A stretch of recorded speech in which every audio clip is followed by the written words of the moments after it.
I've been walking through the fire with my head up hard aligned. Every scar became a scripture,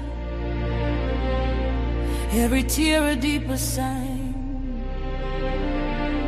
They try to silence the truth, try to ban what's real and right, but the louder they deny us, the brighter we ignite.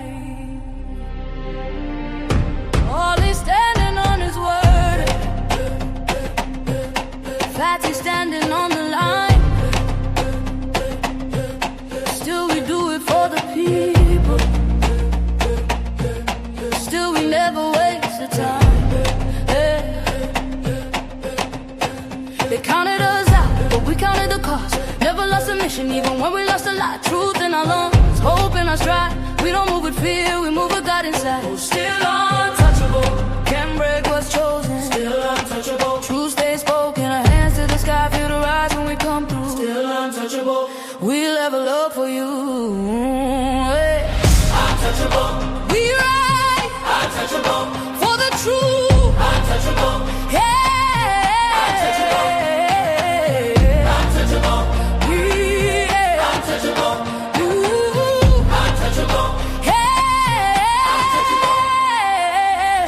Step is elevation, still grounded where we came. We don't fall for reputation, we don't run from saying names. Organ crying like a prayer, violence know how it feels. Tambourine shaking the ceiling, every note remind what's real. They said power changed the soul, but it sharpened our resolve. If we eating, then the people. If we winning, then it's all. No crown without the weight, no shine without the scars. We speak light into the dark, turn the wounds into the art. Still untouchable, heaven knows us. Still untouchable, doors stay open. From the struggle to the summit we break through. Still untouchable, we rise for the truth. Untouchable, right. Untouchable, right. Untouchable, hey. Untouchable, untouchable, untouchable, oh. Untouchable, hey. Untouchable. I sing for the ones who've been silenced, I cry for the nights we survived. Every note is a promise kept. We are proof that faith multiplies. Ooh. Oh, we don't bow. Oh, we ascend. Ooh. When truth calls, we answer again. Ooh. Untouchable. Hear the anthem. Untouchable. Feel the momentum. Fire in the back, violins lift the roof. Still untouchable. Untouchable. We do it for the youth. Untouchable. Level up. Untouchable. Still chosen, never folded. Untouchable.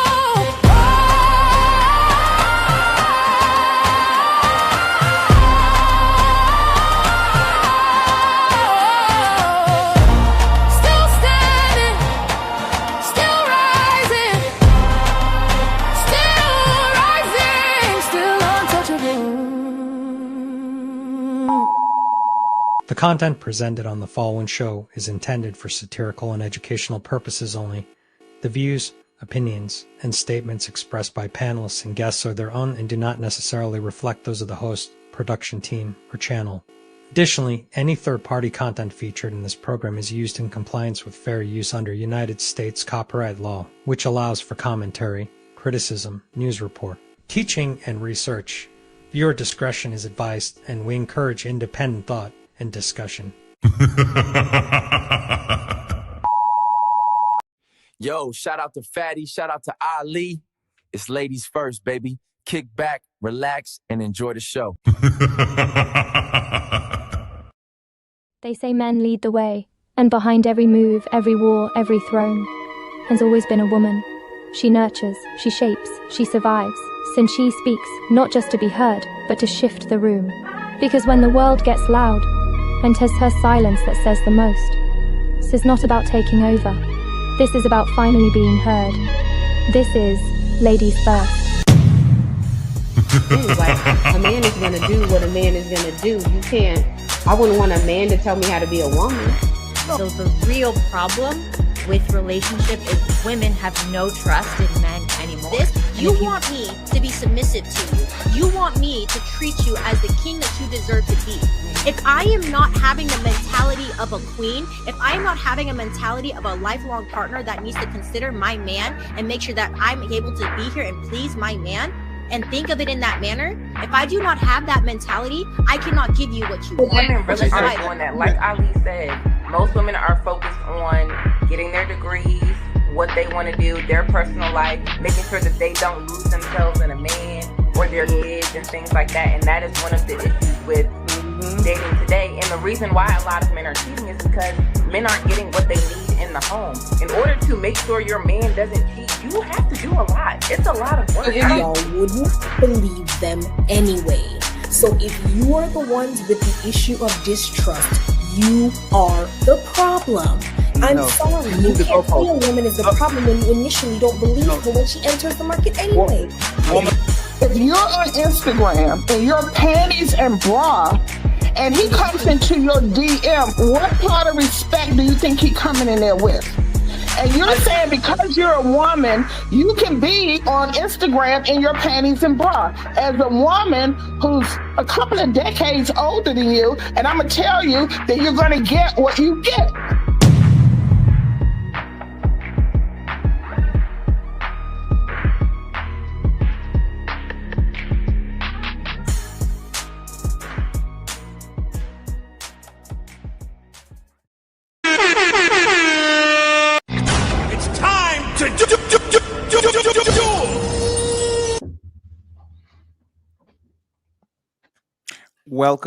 Welcome to another edition of the Ladies First Show. I'm your host, Melanin Legacy, okay, with my new 10.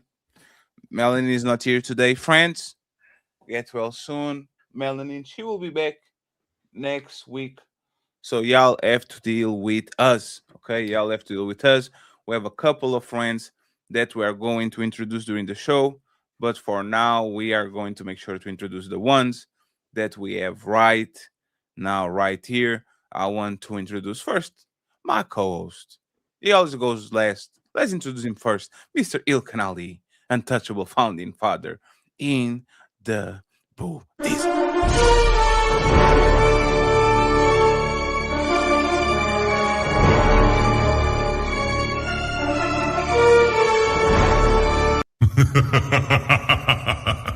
Thank you very much. I appreciate you being here, sir. We have fan favorite, almost monetized, JAS. Yes, JAS. Noel in the building. Hi, JAS. From Valhalla, GHOSTII with the 6 and 2 E's in the end, or I's. I don't know the difference between both. Thank you, GHOSTII, for being here.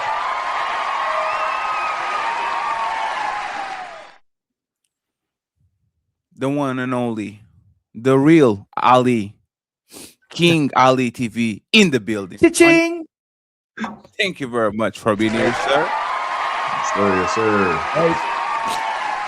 sir. And last but not least, fan favorite too, Deb Darling, she is back.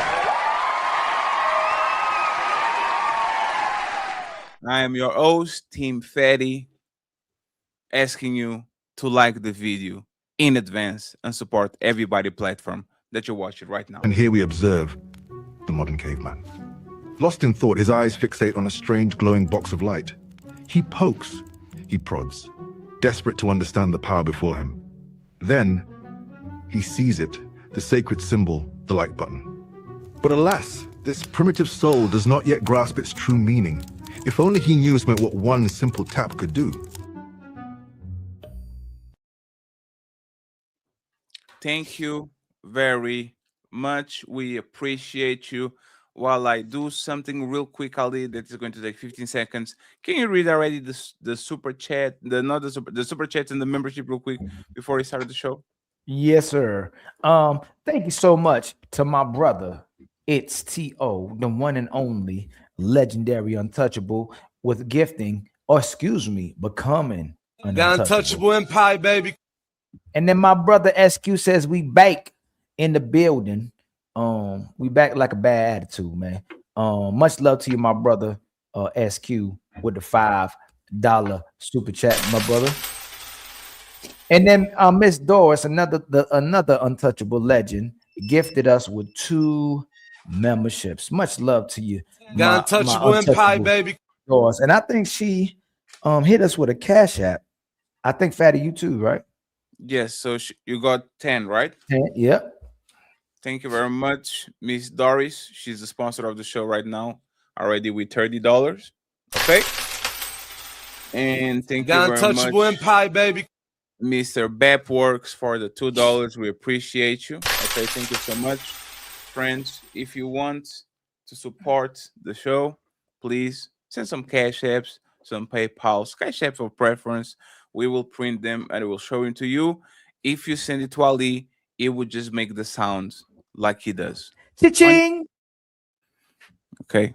He said he was going to buy a printer, but we still didn't talk about it because it was Valentine's Day and all. I'm going to see how much time is going to take until this man has his printer. So appreciate y'all, friends. Thank you very much, Doris, for starting the show. Please like the video. The likes are for free. Let's get 200 in every platform and go from there. Friends, let me put the ladies. GHOSTII, you go last because you was the last one to join. I'm snitching on you.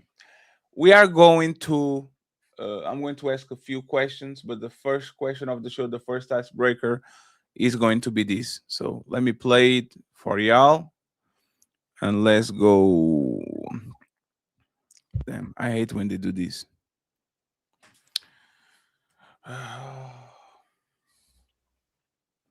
Let me refresh, Frank. Give me a second.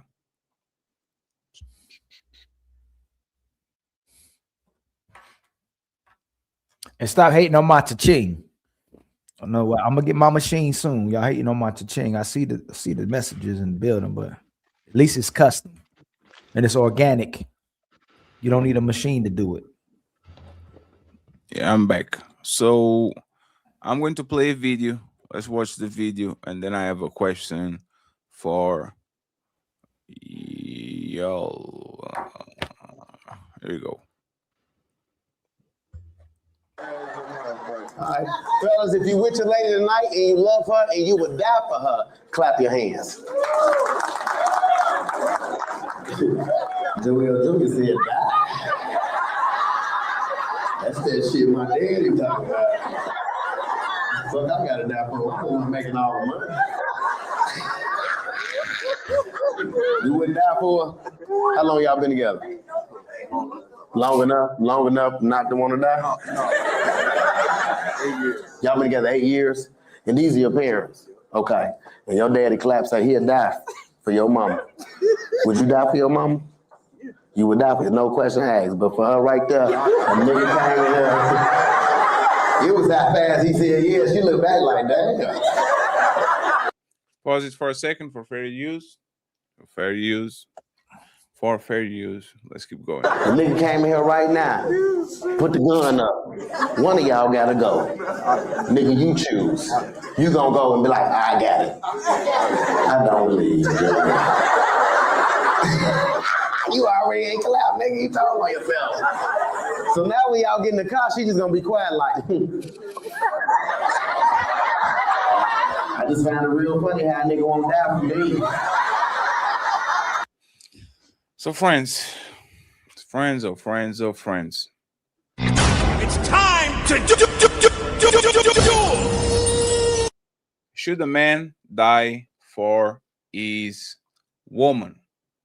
We had some traditional gender roles. Should a man die for his woman? Let's start with Deb and Jazz. Then we go to Ghosty and the rest of the fellas. Let's go. I'm gonna say no. It's just Ooh, flat out no. Why? No, because it's not. It's not. It's gonna sound really bad, but you just it's not worth it. And at the end of the day, you can always have another partner. So they could die, they can be gone, and you can just no. You don't know if that person is cheating. You don't know if that person is doing all these things. It doesn't matter. I don't believe. I mean, I'm not a really big relationship person, so no, absolutely not. No, just no, and that's why, because it's not worth it. And you can have another one after they're gone. Damn. What about you, Jess? Should a man die for a woman? Should he? I don't know if it's a should he thing. I would want a man to live for me. If there is imminent danger and he is able to help me without harming himself, I think that's okay. But should he die for me? I don't think he's obligated to do that.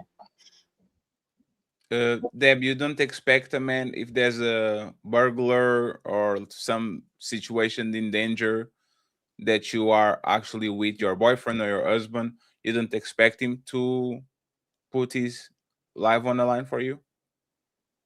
I expect him to do whatever he needs to do or wants to do. But Now, I don't expect. let's do this, right? Uh-huh. There's a situation in your house or on the supermarket, right? Mm-hmm. And you are clearly on the situation, you and him are on a situation of danger. And instead of him putting himself on the line, he does the man thing and stop the robber or something like that. He protects himself as much as a woman would. Let's go with that, right? He's not going to intervene, not get in front of the guy and all that. Would you lose respect for him? Would you lose the relationship? Like, would the relationship be in trouble if he decided not to put his life on the line for you? Yeah, because I mean, I wouldn't expect him to. If they're shooting, yeah, I don't expect you to do that. But if it's other things where he might not die, but he has to He has a fight or something knife. like that, He or has he a has a knife. knife. I mean, you could always fight off a knife. So yeah, I He would has lose a respect baseball and we would bat. break up. A baseball bat. You could fight off a baseball bat. The only thing you can't really fight off is a gun. So The other than that, Titanic is sinking, and there's only one spot. oh yeah, I mean we'd be done. We'd be done forever. Because why would you go? Women and children. Oh, so you expecting him to give you the last seat instead Yeah. of taking it, right? Yeah. So you kind of expecting men to kind of put themselves in a pickle. Yep. What about you? What I'm about a you? hypocrite. No, totally fair. We're having a conversation. What about you, Jess? I mean, I kind of said what I said. Like, if he can protect me without putting his life on the line, I don't expect him to not do anything in those situations. If there's a home invader with a bat, a knife, yeah, I don't expect you to just sit there. But I'm probably not going to sit there either. Not saying I'm gonna go out there with you, but you know, is the relationship at over? that moment we're trying to protect each other. Is the relationship over? If he like just sits there and does nothing? A burglar come in inside of the house and he jumps through the window. It's like, I'm out. Mm-hmm. He just sits there and does nothing or runs. No, yeah, he runs to safety like women do. Run. No, because I wouldn't do that to my homegirl. Do you know what I'm saying? Like I wouldn't. It's not about being a man or woman. It's just about like your character and the way you protect the people you say you love when it's time to protect them in that way. And if you'll just run off on me or just sit there and do nothing, then it's just like, oh, I wouldn't trust it. I wouldn't feel safe. What about the Titanic? Last spot. Who takes it? You said the Titanic? Titanic is sinking. Last spot in the boat. Who's taking it? I'm gonna try to find a way for both of us to fit first. No, there's no way. We tried already. We asked, can somebody? Hey, can y'all squeeze? Can y'all squeeze in there? Nope, we're full. We only have 100 we have 200 pounds, meaning only can one adult person come. Who is going to go? Yeah, so if it's a weight thing, I would have to be the one to go because I weigh less than the No, no, man. no, no, no. 250, 210 pounds. Let's go with that. Meaning, if it's 211, we all sink. We have to go. Is one grown up. Only one grown up can go. Which one gets the seat? You or your boyfriend / husband? I'm sure my man would give me the seat. Are you expecting that? I don't put expectations on people, but if I Yes, know you your do. character, Jazz, don't do the Miss Universe. I want peace, and I want world famine to end, what and I the do, what's children wrong in with Africa. wanting peace? Sure, but there's the thing, right? If I told you, Jazz, there's two burning buildings. One they have 100 children, another one has 100 men, or you would say there's to save the children, right? As I like, right there will be a go save the children there. Let the men try to figure it out if they can save them. If we can save both, we're gonna save both. But that's the thing. That's not the option. It's like which shoe do you put first? The left shoe or the right shoe? We're going to do both. Of course, naturally grown men will be okay sacrificing their lives for children. You just said burning building with children, burning building with men. So of course, the children will be a priority, obviously. Sure. So now that we got the children out of the way, let's go with woman. There's 100 husbands and 100 wives. Two different buildings. Okay. The man on the building, the man on the male building already decided we are going to sacrifice for our woman. And then Jazz is the princess of the other building, and they ask, hey Jazz, do you let them die or everybody from the self and we save the girl? Like, are you letting them save the woman, or are you saying no, we are in 2026, equality of genders, everybody from themselves? Not equal. We're choosing. We're not equal. Will be both of us being rescued and saved. You're making me make a decision between man versus woman, and if I choose women, then I'm against men. But if I choose men, then it's like, okay, am I anti-woman now? I am. No, you're not anti-woman. For it, but I guess you all would want to hear, yes. All the women sacrifice themselves and no, say, I don't want to hear nothing. I'm just asking. Hey, Ali. But my question would be, if we save all the men, now are these the last men and women on earth? If we save all the men? No. There's 8 billion people on the planet. You want to see something? You want to see that? 1 second, Jess. Hey, King Ali, it's cold outside. You have a jacket. There's only one jacket. You and your woman are cold. Who gets the jacket? She gets it. The fake Ali. Y'all walking in the street. Your woman goes on the side of the road, or she goes on the side of the buildings? You're muted. I walk on the side of the road. He walks on the inside. Y'all get into a door or into a table, and somebody has to pull the chair or to open the door. Who opens the door for who?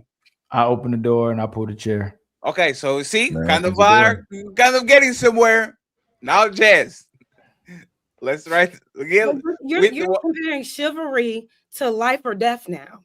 Chivalry actually was based in life or death. That's literally where it comes from. Chivalry comes from the knights. The knights defending the dons their honor. But that's one form of chivalry. How is that? No, it was literally formed. No, but you can't compare being doing a kind gesture for someone, because a woman can be chivalrous too. A woman can give a jacket too. There are different forms. When was this? Wait a second.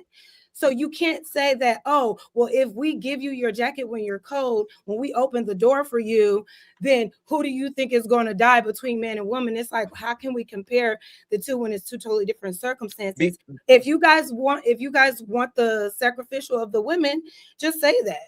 But I think in that situation, I think in that situation, it would be what would be best for humanity moving forward. And if that is sacrificing the men for the women, then so be it. But I don't know. That's a crazy situation. What would you do? Who would you sacrifice? Yes, the small things lead to big things.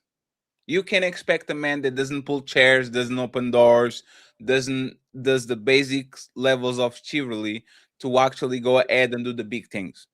It's just a gradient between things that are not important for the most part and to things that are super important. Like, for example, when Russia declared war in Ukraine, the woman left and the men stayed because their job to defend the country, right?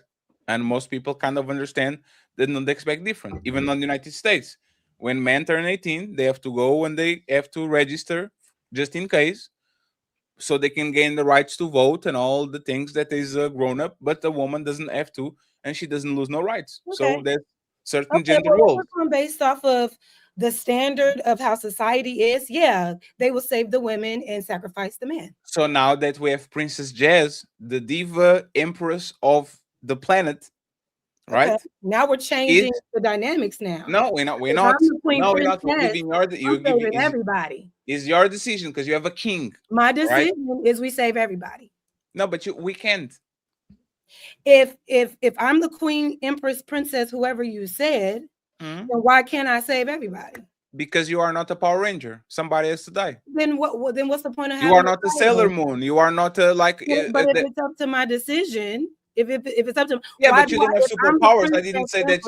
I didn't say that you were Sailor Moon. I said you are just a princess. You have the power to declare that woman and children first, man first, right? I would say if it's best for humanity to save the women and children, like how society kind of sets that standard right now, I guess I would have no choice but to choose the women. No. Oh, so you choose based on society? Well, I tried to tell you, if I'm the empress princess, then I'm making this decision. I'm not choosing based off of society. I'm saving everyone. But you're telling me, oh, no, you can't save anybody now. You got to do it this way. Okay, well, if I have to choose, even though you're saying I have this power, if I don't have that power and I have to be forced to choose, I'm going to do what's best for society and humanity. And if that means sacrificing the men for the women, then that will be it. But if I, the Princess Empress, had full control, I'm saving everybody. Okay, we're going to go back to you in a few. Okay. Thank you. What about you, Ghosty? Who is the one to be saved? You or your boyfriend / husband on a robbery situation? Are you expecting him to put his life on the line for you? And on a Titanic, if it's the last seat, are you expecting him to give you the last seat and just go, watch you drift away while he sinks to the depths of the ocean? So I wouldn't expect anyone to give their life for me, but if I'm in a serious, committed, like long-term relationship, I expect reasonable protection. But it doesn't have to be like, I wouldn't expect like a boyfriend or a husband to literally sacrifice his life for me, but like to fend off somebody to protect me reasonably, I think that's fair. As for the Titanic situation, and I've said this before and you guys said you didn't believe me, so I said if I'm like truly fucking dead in love with somebody, I don't think I could leave them on the boat unless I had children that I needed to go with, and that would probably be the only situation I could leave. So you'll die with them? Yeah, I've thought about this for a while because Titanic was like one of the first movies I've ever seen, and like, you know, Jack was I would do what Rose did. I would stay with Jack. Like I just like that's how I don't know how I love people. Jack was a side dude that she met 7 days ago. Sure. So in a more serious situation where it would be like my husband, like my life partner, somebody who I like love, I would I feel like I would stay with him. Unless I had children. You don't have to stay, just let him go. There's one, the door fits one. He doesn't have to die with you like Romeo and Juliet. Like you can literally bounce, say, hey bro, I love you. Bye. I guess I haven't thought about that because in the Titanic. Wait, you haven't thought about that on yesterday was Valentine's Day. Well, because you're right, because this is always proposed as women and children where like the men weren't even allowed to get on the boat. So I like, yeah. If he, honestly, like if I'm willing to stay behind with him and he's just like, okay, well, fuck you, I'm gonna go then I'd be like, oh no, we're fighting for the You do that seat. for me. It daps you up and says, hey man, see you in heaven. Now then we're fighting for the seat at that point. Wait. Whoa. If he's like, fuck you, you know what? You're It is what it is. It is what it is. Hey, Ghosty, you know those memes where they singing the Titanic song with the flutes? The yeah. That's actually how you sound right now, because you went from the romantic gesture, I will sacrifice and I will die. If you would give your life for that man, why not let him go? Well, I'm staying with him. Like, why do you like? This is what happens. If he's right? gonna throw me under the bus, no, it's no, like no, Ghosty. This is what happens. I'm giving my life, like I'm dying so you can live. This is the sacrifice. I'm dying so you can live. If you just dying because I'm dying, like why we both die like this? Like I like what I'm saying. I supposed to give my life essence for you to live. Like we were having this conversation yesterday about the Valentine's Day being for women, right? Because men don't have kind of no expectations on Valentine's. If a woman pulls up on lingerie and a pizza and says we're going to stay right here and watch the show, a Crystal, a ranch costs $50. Okay, I don't like people that come and go as they please, take like 3 months off, and then come back and ask for a ranch. Okay, I got your email. I appreciate you for being a day one, but for you to be a day 743, you have to be day 1, 2, 3, 4, 5, 6, 7, 8, 9, 10, 11, all that. So if y'all want ranches and you don't have them, I appreciate y'all. $50 on the Cash App. Thank you very much. Going back to the show. Like, women don't a lot of times even consider the man. Because the most practical thing for the man would be lingerie. You order the food, put some drinks on the table, we put the kids to sleep early, or we send it to the nanny, and we have a us day. It's not the roses, it's not the chocolate, it's not the outside extravaganza that you do. Wait, are you saying women don't get dressed up and do like sexy stuff specifically on Valentine's Day? No. For their men? I'm saying that the Valentine's plan is around the woman, not the man. Yeah, but women, I mean, growing up, this was always like implanted in my brain, like, oh, it's Valentine's Day, I should do something sexy for my boyfriend. No. That was like, as a teenager, that was like implanted in my head. I'm gonna have to agree. I'm gonna have to agree. But that's the thing. What did you have the Valentine's Day yesterday, Ghosty? Yeah. You went outside? No, we ordered food Cool. and watched a movie. What about you, Jess? Yeah, we stepped out a little bit. Yes. Did you rest well? Did you guys eat well? Did you guys had like some? Yeah, we dressed well, we ate well. The first event I actually chose for both of us, and then he found the second spot that we went to, and that was it. We were tired by like. Do you think you would be happy if you just pulled up in lingerie and a pizza and some beers, and y'all just having fun at home, and they'll be like make his day? Do you think they will be okay with that? Yeah, we do that all the time. Sure. So the expectations a lot of time, people say the women are the romantics, but who does the romantic gesture usually is the man. The man write the poems, the man write the songs, the man will die for you, the man will sacrifice, they will slay the dragon, all these things. Like usually the romantic gesture goes from the man to the woman, even though we keep saying that the women are the most romantic. So I think that the most romantic thing that a man can do is give his life for his woman. It's the most romantic thing, right? But on the other side, what will be the most romantic thing that a woman could do for a man? You tell us. No. I already told the part of the man. I think the fake Ali and real Ali agree. I don't know. As a woman, I don't think I could answer that. But y'all are the romantics. I You think should it's know. like You should. just You know, one second. Ali just wrote a whole album and shit. That Good is so man, sweet, Ali. a good man. So nice. Right? So we don't need instructions from women to do romantic things. I think King Ali probably doesn't, like, he knows what he needs to do. And I personally don't think dying for me is romantic, but that's me though. As a woman, like I wouldn't think he died for me. That's so romantic. No, I'll be. There's not romantic. Whoa. What? I would rather you live for me. That you know what I'm saying? No.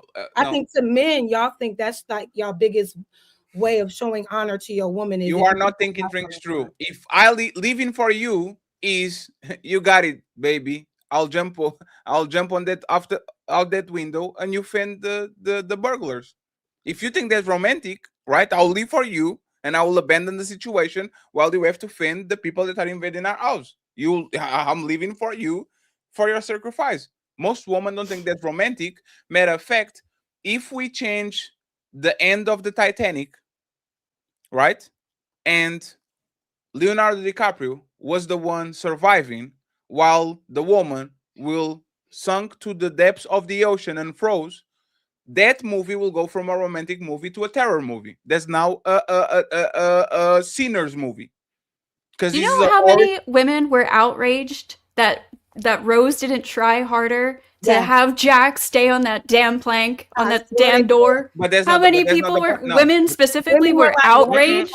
No. Yes. And that's what I point said. is I'm gonna figure it out for both of us.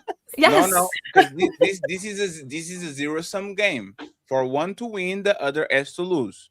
And when men lose for a woman to win, people call it romance, right? When men lose for a woman to win, women call it romance. Oh my God, he gave his life for. But when a woman loses for a man to win, it's called terror, drama, every category other than romantic, because women don't see them giving their life for their man. But again, you're skipping over the whole part of the movie where she's jumped off back onto the boat to save Jack's life. She literally went into the sinking boat through the freezing waters to use the axe to free him and then stay on the sinking ship with him. You're skipping that whole romantic part done by the woman. I'm not skipping the part where you said we'll both die, and then when I gave you the option to let him leave so you die, you said, nah, we both dying. Like, for you is this either the woman, you prefer both of y'all to die. That's what you said. But we love each other that bad. We're gonna try to save each other. Stay together. Like, it's about not leaving someone behind. Right. And that's why she got off that boat and got back on the sinking ship. Man. Yeah. Who will be with Jack? She's like, it's all or nothing. She was trying to either live or die with him. Let me ask something to King Ali, and then I get the fellas too. Hey, King Ali, did you saw the Man of Steel? No. Superman. I haven't seen it. Have you saw the Man of Steel, Ali? Superman. One of my favorite movies in the world. So, do you remember that scene where the train is going and the train is going to blow up and the dad is over the train? But he doesn't want Clark Kent to reveal to the world that he's Superman. So when Clark Kent is about to go and show these powers in front of everybody, he just wave him off and says, "Don't do it, son." Mm-hmm. And he dies. The tornado. You don't know it was a tornado. Oh, it's a tornado. Yes. Tornado. That was, man. Right? Yeah. Yeah. Right. Have you guys watched Man on Fire? Love another one of my favorite movies. Man on Fire. You never watched Man on Fire, Jess? Yeah, I think it's a true story too. When Denzel Washington is getting Lupita, like from a exchange, like they have an exchange between a blonde little girl and Denzel Washington is walking the other side of the bridge, so he has to actually. He was like the security. Yes, he was his alcoholic security. He was a bodyguard. He was a bodyguard. It was a bodyguard. You love that. Yeah, you love, right? So that's for men. Yes. For men, there's honor in sacrifice, even if he's not romantic. There's honor in sacrifice. People cry. People, he puts their emotions. Leon the Professional is another movie that the man sacrifices his life for a young little girl, and then at the end of the movie, she grabs the plant that he has, and she planted on it's a cycle of life, right? The cycle of life usually is man, woman, kid, their kid when they grow up, something like that. It's never usually the opposite, right? So when we're talking about sacrifice, I want y'all to put the man in a position where if he doesn't do it, he doesn't lose you. I believe that most of the people that would hear a story, if Deb heard the story, oh my God, my friend, they tried to rob him, and the guy said, I will live for you, baby. And he ran to the sunset, and the movie ends.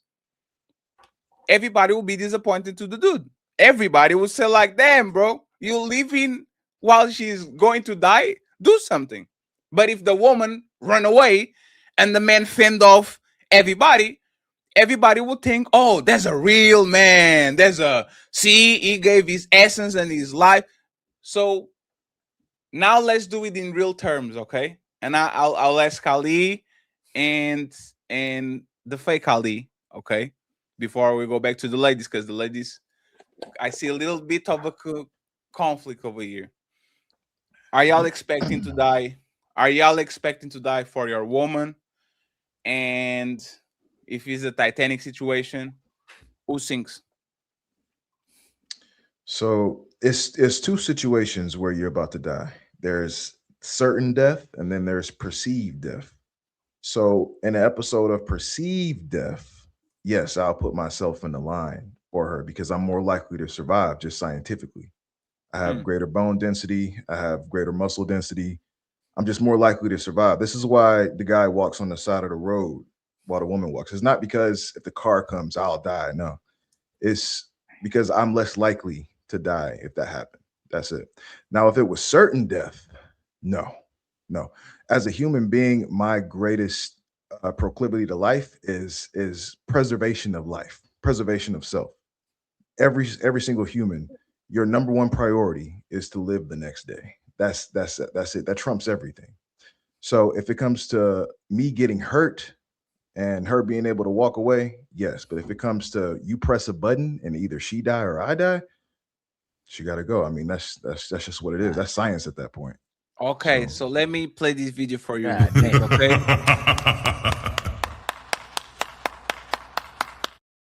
Ladies, before we go to the fake Ali, what do you thought about this, Deb? As a button, King Ali and his woman, and he has to press one button. Do I die or does she die? And then he kind of fake cries and he says, you have to go. Yo, killing me with this. What are your thoughts about this, Deb? Are you okay with? No, when I say you're okay, you're probably okay because doesn't involve you. But if it was somebody that was very dear and close to you, if they did that to you, how would you feel about that? Do what you gotta do, boo. Think of yourself, because if the shoe was on the other foot, I would think of myself. So you press a button to get rid of Ali, the real one. So, and by the way, imagine that the button was a fake button. Ooh. Would you talk with him again? Would you guys be okay? Would you guys maintain a relationship, or it will be over? I wouldn't hold it against her. Yeah, same. I'd probably be like, I mean, I would have done the same thing. I feel you. So yeah, no. Hey, one second. Gonna choose himself too, though, fatty. No. Hey, remember, this is a jigsaw game. We have one button. I give you the voice. We have only one person can survive. And then when you actually go through it, it's like this is a no. Is everything is okay? I know y'all click on the button too, but no, y'all are good. This was just a TV show. You can go back home. After that drive home, that is going to be very silent, right? What happens when you get home? Do you guys stay together or is over? I think we would stay together. I mean, why not? Again, if Deb, we both... Deb, look at us. Don't look to the sides because you're looking to this. Do you think you have it in your heart to stay with the man that pressed that button? Yeah. Hey, Ali, do you believe her? No. People capping. A few people capping on here. So I'm gonna say this. Ali, 1 second before you go, Ali. I know you're waiting for a second. Oh, they capping. They capping bad. Yes. Because when I say Ali, it's the real Ali, not the fake Ali. And Ghosty too. Okay. So Deb is going to stay. So Jazz, do you have a problem with what King Ali said? No, I actually agree with him. I said the same thing he said, just in a different way. I said, if there's a situation where he can protect me without putting his life on the line, yes, please go ahead and do that. But if it's a matter of you dying for me, I don't expect you to do that.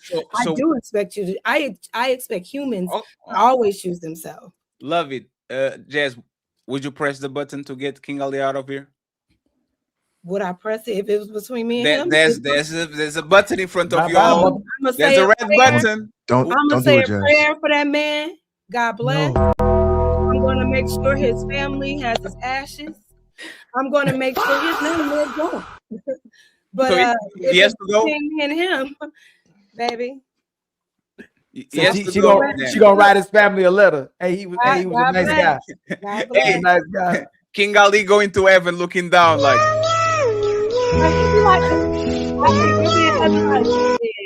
If it was me, you know what I mean? So you press the button. It's such an interesting situation because you really don't know what you would do in that situation. Oh no, I definitely know what I would do. But I think the natural instinct is to save yourself. No, I definitely know what to do. Yeah, I'm saving myself. Okay, so saving. Is there any person on this planet that you're saving other than you? Right now, in 2026. My nephews, or my niece. Okay. So what about you, Ghosty? What happens? I personally think I would have a hard time living with myself doing that to somebody I love. Like, and this goes for like my best friends. If it's like a family member that's significantly older than me, then I'm gonna choose myself. I'm not gonna lie. It's like, you're like 60, you know, I'll probably choose myself. Damn, 60, can you put it on 75 so it can be less controversial? But like, yeah, I don't know. I would have a hard, it's like Jazz said, like, it's hard. You don't know what you would actually do in that situation, I think. But I've, like, off the rip, and I understand what everybody is saying. Like, you want to choose yourself. It's just like, I don't know if I could live with that, like, on my conscience. I like this panel. I like this little shorty panel. I like this panel. Cause it's not that line, right? You actually, I believe you that you would be pressed to live with yourself, knowing that you kind of click on the button that, like, is the survival guilt thing, right? Mm-hmm. And I think that's a great perspective too. After you press that button, now you have to live with that decision. So it's like, yeah, your instinct is to, yeah, I got to save myself if it's between me and him or whatever. But it's like, this is a person that I love. This is a person that I would want to save if I could. So that you don't have to live with the decision if you die. Well, yeah. Have you thought about it? You don't have to live with. You don't have to have survival guilt. You just die. You just say, you know what? I'm out. Peace. I'll see your story through the TV. Right? Like you can definitely, like, if you feel so guilty, just go about your business. And that's why I said, like, you never know in that moment. If it's between me and my man in that moment, it's gonna be like, oh, it's like it's so hard. You never really know. And because of those things, you might choose that other person. You just never know. You never know. It's just funny. It's not and I Chris, thank you very much for pulling up. It's not that like if Jazz was Mufasa on Lion King, that movie will have like 13 minutes. Motherfucker will be stoned by the buffaloes. Just say, oh, it is what it is. Hey, Simba, and I told you not to go. Actually, matter of fact, Jazz will save it because she saved her nephews and nieces. She will save Simba too. She will give her life for her cub, right? Ghosty, is that relationship over? If King Ali presses the button and it's a fake button and both of y'all leave, he presses the button for you to die, but it's a fake button. Both of y'all riding home. Does it keep the relationship or it has to be dissolved?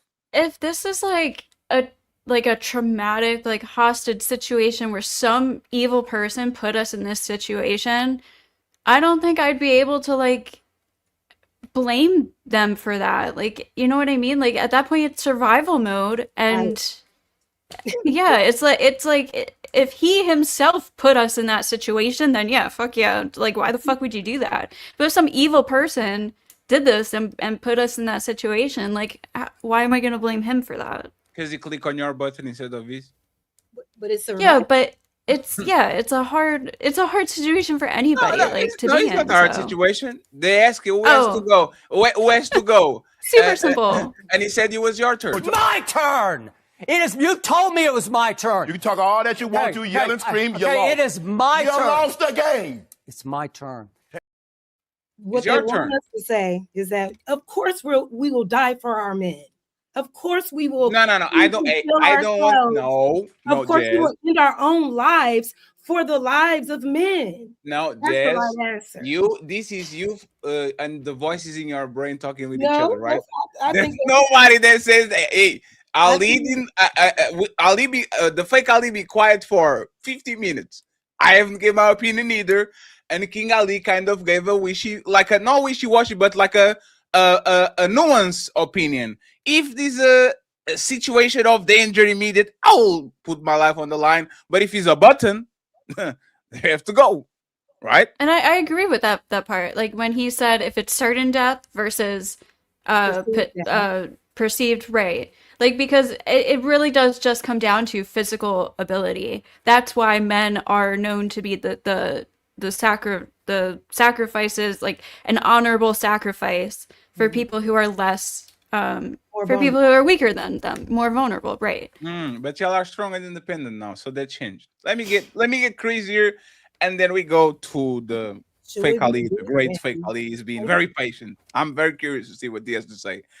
Chris. Yes. Welcome to the show. Two Thank things. you. Okay. Hello. Three things actually. Okay. If you are in a relationship and you are married, are you expecting your husband, if there's a situation of danger, to put his life on the line for you to protect you and yourself? Am I expecting him to? Yes. Yes. Okay. Would you leave him if he didn't do that? Meaning, if burglars came in the house and instead of him doing the job, he jumped off the window and just bounced. Would not leave, but would there be consequences? Yeah, there'll be consequences. Yeah. Perfect. So Titanic is singing. One spot on the door, less spot on the door. Who gets the spot? You or the husband? I would take his place, but he wouldn't let me. So you would try, but he would say no. He would tell me no. He would push. For sure. I would definitely try, but he would tell me no. Last question. Yeah. There's a button. Yes. Either is you or your husband. Who button you press to just go meet the maker? Do you Me. press your button or his button? I'll press my button. He would be mad at me, but I would definitely press my button. Do you think he'll do the same for you? Yes. Would you resent him, or would that relationship be over if it was all fake and he pressed your button? If he pressed my button. Yes, if you press your button for you to get out of here, for him to survive, and we said, psych, oh, he's candy camera, he's fake. And Meaning that he didn't go anywhere. If he had pressed my button, that would cause me some pause, I would say, for sure, because I know that he would do something different. But if he didn't, if he chose me to go, I would have some pause. Honestly speaking, yes. Would be a massive disappointment? Would it be a massive disappointment? I would be disappointed, but if it was fake and we had an opportunity to talk, I would need to have understanding as to the reason why he did that versus what is demonstrated to me and what is told to me on a daily basis. Okay. King Ali, the real Ali. Do you want to say anything before I pass to the fake one? I heard what she said when she was saying that it would cause some pause. But I just want to say choosing your own life and wanting to live is no different than a man walking through a food court and taking a free sample from a Chinese place. He's hungry, he eats. What do you mean when you say that? Choosing your own life? Meaning me choosing my own life? Yeah, like you said, it would cause some pause. It will cause me some pause, but I said I would lay down my Right. life. So I never said I wouldn't lay down my life, but I said because of the demonstration of what is shown to me in my home by him, if he did that, it will cause me some pause, meaning that I would need further understanding as to why he did Yeah. something different than what he demonstrated. Does that make sense? Right. Okay. Yeah, and that's what I'm saying. Yeah. The only reason he did what he did was because he just chose his own life, and I think that's a natural thing for humans to do. Well, you know, I don't think. I believe that people do things for certain reasons. I don't necessarily think it is a full natural thing. I think that everything that somebody does, there's a reason behind why they do it. I don't believe that people just do things and it's just like, oh, I just chose to do that today. There's a reason. Just like if someone ate food, it's most likely because they're hungry. You can't put a that's pimp the reason. What I just said, right? Like if someone chooses their own life, it's because they wanted to live. That's there's the a reason. right. But what I'm saying was because I'm providing context for you. What I'm saying is that if somebody demonstrates something to you, and you know this to be true about them every day of their life, this is what they've shown you. This is the character that they've demonstrated to you. And then when it comes time to follow through on what they've said and what they've demonstrated to you, and they do otherwise, then that will cause some pause. That means that I would want some understanding as to why you did something opposite of what you said and what you demonstrated. That's what I'm saying. So I understand your point, but what I'm saying is there's a reason, like you stated, you proved my point. There's a reason for everything that we do. That's all I'm saying. Sure. But I do understand your point. For sure. Here we go. Thank you for your patience, sir. Cha-ching! Keep supporting the show, friends. The cash apps are empty, and we need members on both sides. So please support the show. I would appreciate it. I like this group. I didn't remember how it was to actually have shows with like 10 people, probably too much. I like this group. Thank you very much for being here, friends. Mr. Ilkan Ali, you've been observing for an hour. The eye of the tiger. Tell us what you saw. And then I have a question for you too. Do you want to answer the question first, or you think I answer the question first? I'll get the question out first. Okay, Mr. Ali, would you be willing to die for your woman? Absolutely. That's without hesitation. Definitely. Absolutely. If the Titanic is sinking, who gets the last spot? She gonna get the last spot. She gonna get the last spot. If there's a button to be pushed, are you pushing your button or her button? I gotta go. I gotta go. But I want to say one thing. Uh-oh. If we had a fight on that day or before. What more do you want from me? Oh, conditions change. Oh my God rest her soul. Ali said you better watch your mouth. God you better watch your mouth on that cruise. Baby, I see you on the other side. I see you on the other side. Ali said you better watch your mouth on that cruise. I'm joking. Nah, he dead ass. No, I'm joking. No. I'm gonna say this though, honestly. Most women now, it's a wrap. If this is a Titanic in 2026 with the condition or the product of the women we have and how women are maneuvering today, we gonna have to fight for that last raft. Like for the women, we fight for that last spot. This ain't the same thing. My lady and I'm fighting for another spot for my kids and my lady too. I ain't even down for these kids either because these kids jacked up as well too. And if it's for me and them kids, it's Ali. Unless it's my kids, I'm gonna fight for the survival of my babies. But other kids, they might be gone as well too. This is not 1935. We don't have the same kids. We don't have the same women. We don't have the same men as well too. We fighting to the death for all those spots. But in 1955, I right away. I know that's a traditional woman. And I gotta get my life up. I know them some good kids right there. I'm about to get my life up. But the kids and women today. Hell no. Y'all don't even want us to talk to other women or look at another woman direction. So now you want me to die for another woman? Heck no. You don't even want me to take care of somebody else's kids. So why should I die for them when I could take care of my own kids and I could take care of my woman? But I die for them. Of course, man. That ain't no hesitation. If right now, especially if they living for you, if your woman wasn't living for you though, I'd expect you to let her go. But if she's actually trying to live for you, she's trying to be a good woman, I give about 70%. 70% of how she living for you, I'll die for you. But anything lower than that, I'll see you on the other side. Damn. I sure would. But I didn't get to call out the cap. The funny thing about our society that whatever the women decide, they're gonna be a hero. you're gonna be right whatever you choose. If you blow me up, we know you didn't want to blow him up. You know you love them, baby, but you did the right thing. If you blow yourself up, you definitely a hero. Oh my God, she killed herself for him. But us, if we make the decision to blow you up, not only will we be shamed by society, there's gonna be people possibly gonna try to take our life for taking your life. So I think y'all being capped when y'all saying y'all would, if it's life and death between the two of us, society would drastically shame the brothers for life if we decide to take your life over our life, where they will support you no matter what you do. If you you can't see the support because you're gone if you take your life, but if you take our life, there's going to be endless support. You're gonna have a GoFundMe account. You probably be a millionaire the next day because you took my life, because you're gonna need a lot of support. But yeah, people they're gonna be there for y'all for taking our life. Where if we take your life, it's gonna be hard for us to come outside without people ridiculing us and shaming us for life. That's actually what happened on the Titanic. The male survivors of Titanic got in like massive shame. There was a bunch of men taking their lives and all that because there was a bunch of pressure. Like, why did you survive? There was women and children on that ship, right?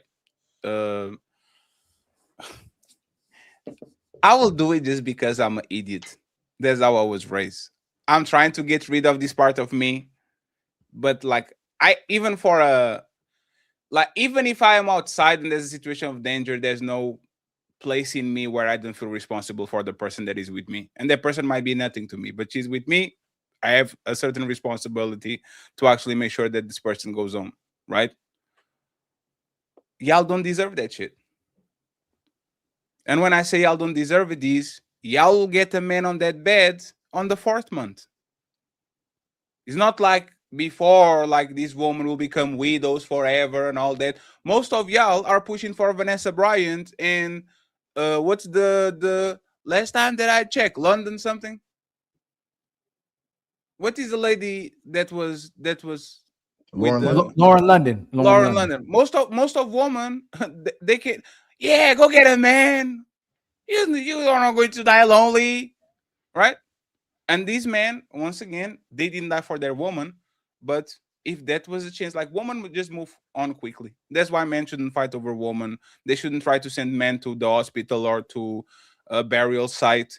That woman is going to replace you in 2 weeks. She's going to cry on somebody's shoulder, and that shoulder to cry on will become a dick to sit on. There's a reality. So I will do it on principle, not because of the woman, because of me, right? But on a Titanic situation, I think we have to fight for a spot. I would press that button faster to save you than give you the seat on the Titanic. For whatever, I don't know. And the thing is, I don't think I value my life enough. Right? Like, my parents are like 70-ish. They're on their way out. And if I had to give him 3 years to get my 30, probably, hey man, you got it. Go ahead. Right? So I might not value my life enough. But the thing is, for a woman of today, unfortunately, you giving your life away is like Super Mario and Princess Peach. You guys saw the movie? He did all that just to be on the friend zone by the end of the movie. She didn't even look at him as a romantic partner. It's a movie. We know, Jazz. Okay. Wait, are you saying that if a man saves a woman's life, he should expect her to have romantic feelings towards him? Absolutely. Is that no, it's not that. Is it worthy? Right? And if you actually look at all the movies, the man is the simp that gives everything for the woman so he can save the damsel in distress. At the end, they be together because she feels so impressed that the guy that did everything for her that she falls in love with him, right? In real life, this is not what we see. We see men doing everything and anything to get the woman that they want, and then the woman goes ahead and gives the best part of her to somebody that never cared about them. Did you guys saw the NFL kid that got drafted that has that white lady that was leaving him outside on the car to go party and all that. Like now, it is a Travis Hunter, right? Now that man pulled up with a tattoo over in the chest. But if you ask where is the tattoo of him in her body, you're not going to find it. Right? So doesn't that kind of sound like the men are doing it kind of for themselves then? The men are doing because the men are raised to be suckers. Because they want something from No, because the they was woman. raised to be suckers, and the women are raised to be selfish. The men are being raised to do what's right for society, what's right for your woman, what's right for your kids, what's right for your parents, and the women are raised to do what's right for them. So when both of them meet, the woman is conditioned to self-preservation and to do what's right for her, while the man is conditioned to go and lead his life, be on the cold, not eating, not sleeping for her. This is why, for example, and this is a sacrifice that you see every day, men getting 16-hour shifts so the woman only can work 8. In a perfect world, I work 12 and you work 12, right? And we get home both tired, we sleep 6 hours, we do our thing and we go. A lot of men will rather literally just work and sleep and lose everything in their life, sacrifice their body, their soul, than let the woman have to carry the same burden as them. So it's conditioning a lot of time, right? You might deserve it, but most of y'all don't. Because if I lose my job, you're gone. So I will say this, right? And this is my follow-up question to this, because I actually like the answer that y'all gave.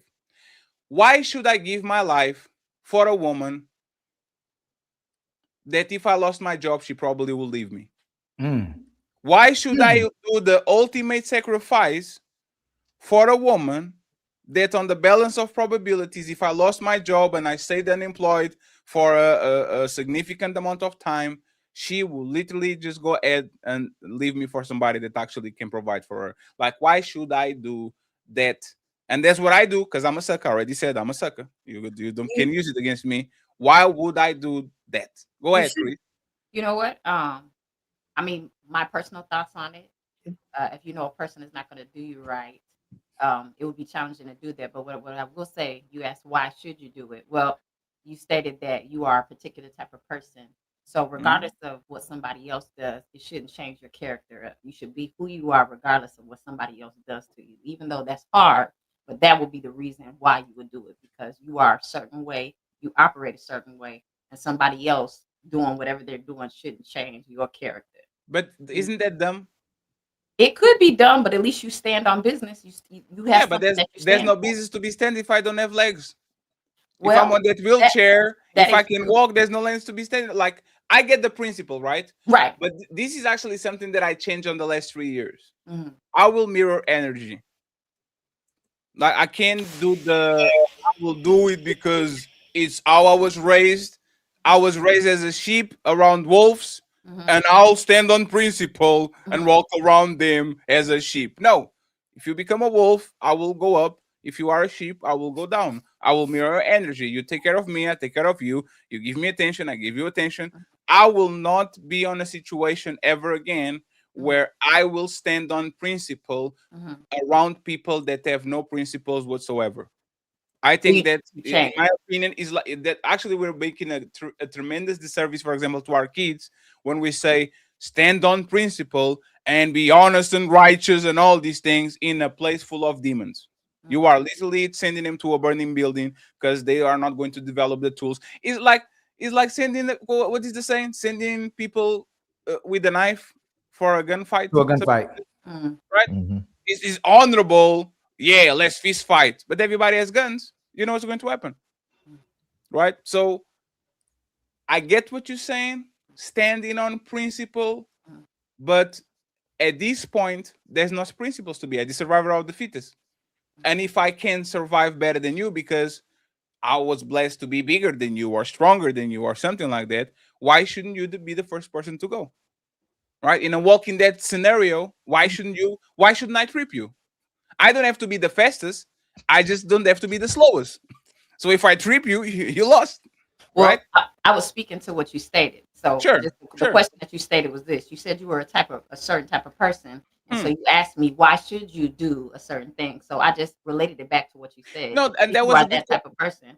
And that then was a that's good why you answer. should do it. Yes, and that was No, a it good can't. answer. No, it can't be a good answer. No. Yes, he is. No. Yes, he is. Mm-mm. Yes. It can't. Hey, Chris, think Yeah. about what you just told him, and you conflated that to good character. Obviously, if he loved this woman, he cared about this woman, he would die for a woman who would Right. live for him. That's Right. a sign of a good character. But dying for a woman, dying for a woman who's not doing those things for you, that would not be a sign of bad I character if he didn't disagree, die for Ali, her. because listen, No, so again, hold on, I didn't oh, sorry. finish. Oh, sorry. Let me let So you if I finish. put my hands on you, Yeah. if I mistreat you and I don't do right by you, is it a sign of good character for you to continue to love me and stay loyal to me permanently?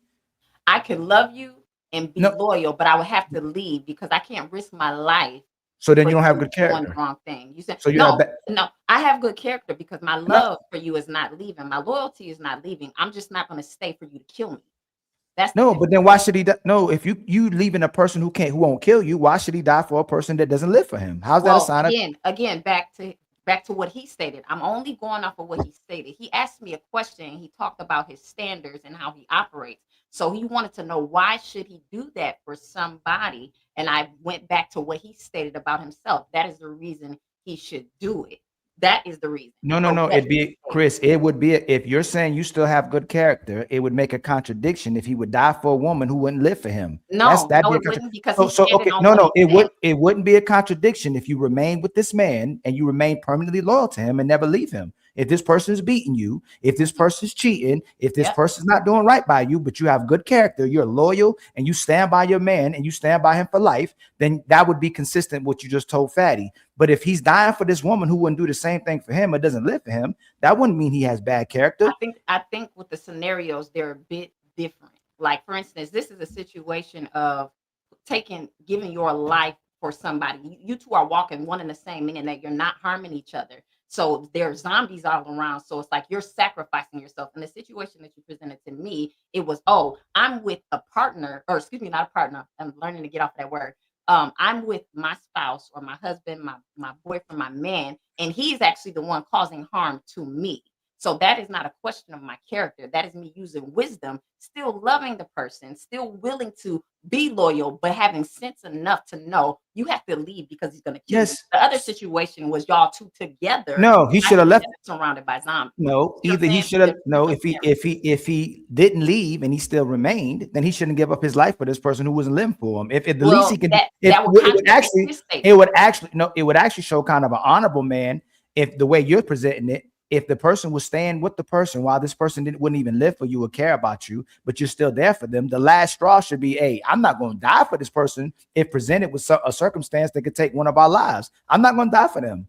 Why does he shouldn't? It's not fair to say he has bad character if he's been holding this woman down. He had bad character. No, you said, I'm gonna. I know, no. But hold on, ma'am, Chris. Yeah. If you say if it shouldn't change your character, if he doesn't die for a woman that wouldn't live for him, that's not a sign of him not having character. It will go, hey, and in sense, I'm not dying for this woman who wouldn't even live for me. I'm going to find the woman who would live for me and die for that woman. So if that situation presented itself, he wouldn't lose character. It wouldn't be a sign of bad character for him not would he have bad character for not dying for somebody who? And I never said. Okay, hold on. But I'm gonna ask you the second character. No, then yes, Chris, if you said it's a sign of your character, you shouldn't change who you are for a person. That's what you said. Yeah. He didn't change who he was. He just won't die for them. Well, if he said, because this is what Fatty said. He said I can't remember the exact term that he said, but he said he would lay down his life because that's just how he was brought up. That's how he was raised. He would do that. So that is an example of his character. So again, speaking to the question that he presented to me, he wanted to know why should he do it. I said because the character that he presented out of his mouth, he should still do what he said he was going to do. That would be the answer to the why. I didn't say that he would lose character by not doing it, but if he did not do what he said in regard to his character, that would be a contradiction. So he wouldn't. So would he have character if he didn't die? Would he have character if he let her die? No, he would still have his character. But what he did was he switched up the standard that he said for himself. Yes, is the principle. I would not be a principled man because I changed my principles for survival. It means that you changed, meaning you had a condition No. as to why you would operate a certain way. The reason why you wouldn't die for the person is because the woman changed, right? Fatty? Yes, yes. So what No. I'm saying, Yeah. I'm saying is that I am evolving into becoming that person, like become Yes. water, right? Oh, you're Yes. saying you're a okay. Yeah, he would die for the well, person who. Oh, go what ahead. I'm saying is that if water is frozen, I'll froze. If water evaporates, I'll evaporate. Like you are going to mirror wherever the circumstances are. But me myself, I would, like I said, if push comes to shove, I will probably jump in because I think it's my responsibility, and this is how I was raised. I Right. think what Chris is saying is that if I negate what my principle was, I'm not more of a principle man because I changed my principles. Yes. It doesn't mean that I'm a bad person. It just Right. means that I'm not a principle person because Yes. it's like a woman saying I will love you forever and I believe in vows, and then in the middle of the marriage, for whatever reason, says, "Oh, I don't believe in vows anymore. I want to leave." So then that means She does. I no, don't no. think So, she becomes what? no, so then she would have to have no principles either. Yes, she's not a principal woman. You're not a principal woman, Chris. If That's a all. woman says, That's why we "I have don't this believe in conversation. divorce," and Yes. there's not a situation of danger or something that is bad for her, and she changes her mind, she is not a principal woman because she went back on her words. That's what the kind of I think Chris was saying. If I have this principle and then I said, "Nah, fuck it, I'm not going to do it." Like for example, let me give you an example. Right, I proud myself of tagging people every time I can, even the people that I fall out with, right? Because I think is a principle as a professional, even if I don't like you, is my job to go ahead and to tag you because it's a principle. If one day I get mad at Chris or at Deb and I don't tag them now because I'm mad at them, I became a person that doesn't have a principle because I change it based on if I like you or not. So I think it doesn't make me a bad person. No. It just make a person that betrayed the principle that I proposed to myself. Yes. So I think that's fair. I just think if I lived like most women, this would never be even a conversation. I would be surviving. Survive. I will be surviving. Because women usually are survivalists. Women don't think about, they might do it for their kids, for their men, and this is my opinion, the biggest cap of this conversation. Y'all never could look at that man in the eyes again in the same way. Like we're going home and we're having a conversation. No, it's over. Because it might not be over officially, but the level of resentment that you'll have for that man to push that button when that man swore to protect and provide for you, it will be a betrayal that could not be like it couldn't. It's like you doing a fidelity test to see if I'm faithful, and even though I might not kiss the girl, I fell for it. So she stops and says, "Haha, your wife is watching." Like you never look at me the same because I failed the test, right? So I think that most women will definitely feel some type of way and end up leaving. And matter of fact, I think if women, their friends, strangers, whatever, saw and knew about what happened, they will tell you to leave too. Most women will say this man is a coward, never be in his presence again, that the brother and the daddy tried to beat me up, and I will be doing the walk of shame because I didn't protect my woman. And women pretend that they don't know this happens, but it does. If I miss my basic level of the reason why you are with me, which is probably you kind of feel a little bit safe, there's nothing to be had. There's no conversation to be had. But y'all playing the politician, the Miss Universe thing because y'all want to win the context. So I'll leave y'all alone for now. Fair enough. Anybody has anything to say before we move on to the main topic and read the super chats? Hey, Jazz. Just think. Oh. Because I knew Jazz was going to open her mouth. I knew it. Go ahead, Jazz. You got it. Like, go ahead. No, what were you gonna say? What were you gonna say? I was going to say that you have something to say. That's exactly what I was going to say.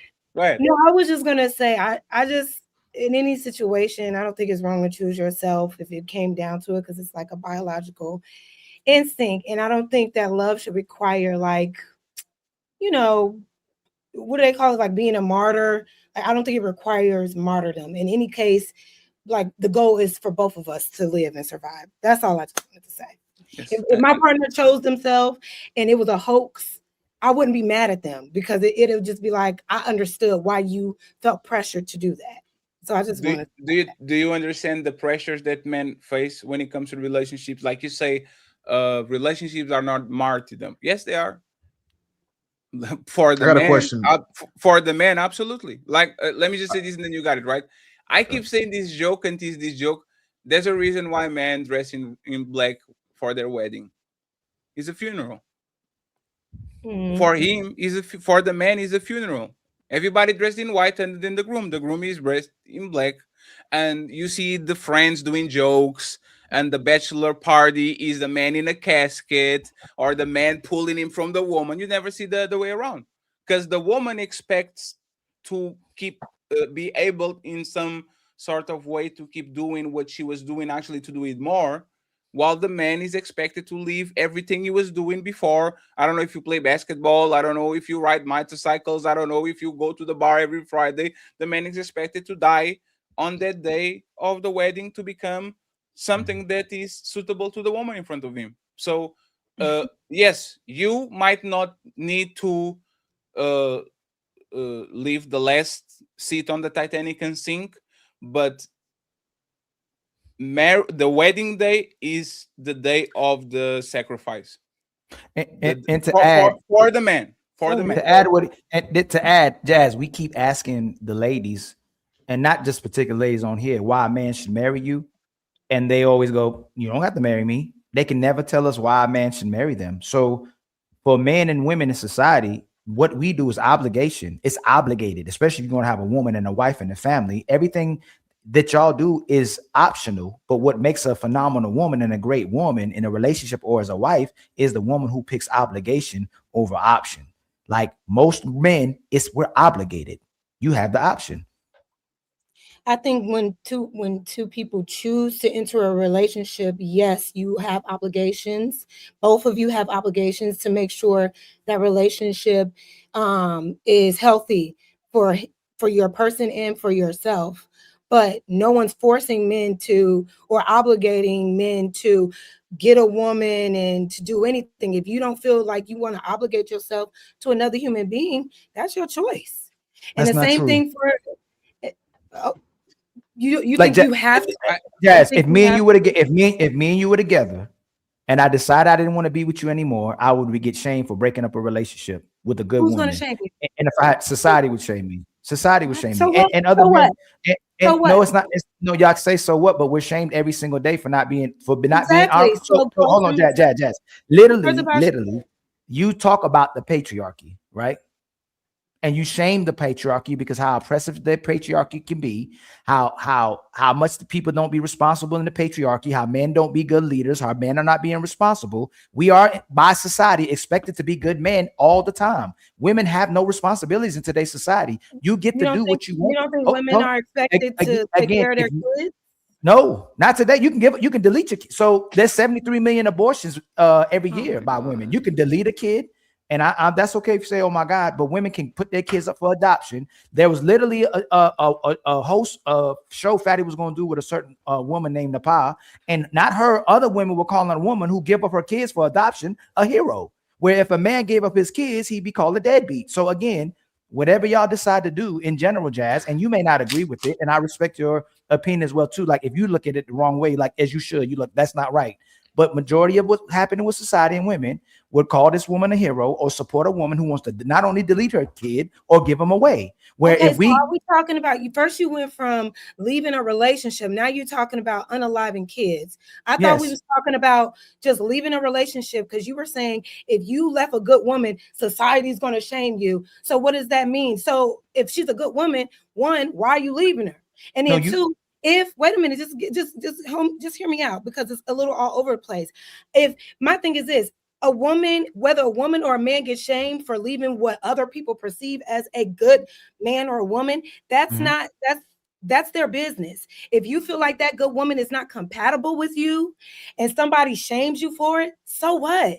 That still doesn't stop you from finding what you deserve, because just because a person is good doesn't mean that they're good for you in a relationship. So it doesn't make you a bad person for being wise enough to say, you know what, you're a good person, I'm a good person, but maybe we're just not compatible. So maybe we need to break up.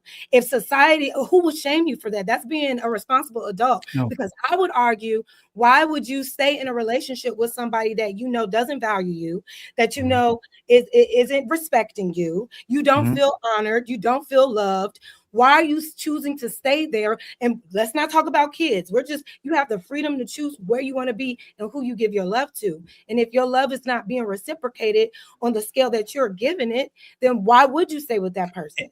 And you're absolutely right. If women were really actually objective and life wasn't subjective for y'all live in fantasy land. Like your life is the never ending story. Like whatever what we live, like the world has to live through your eyes and through your perspectives. If women actually thought like this, they would be shaming other women in the way they behave in society and the way they behave in their families. In reality, when women make bad mistakes or they make certain decisions that they feel like is right for them, you're going to advocate for self-love and happiness. And you're going to tell that woman, to, like Fatty said, to do what's in her best interest, where we're told to do what's in the best interest of all of us. If your woman is acting up in your relationship, if you're woman having mood swings, if she's having postpartum, if she's having depression, if she's broken, you're supposed to hold her through that no matter what.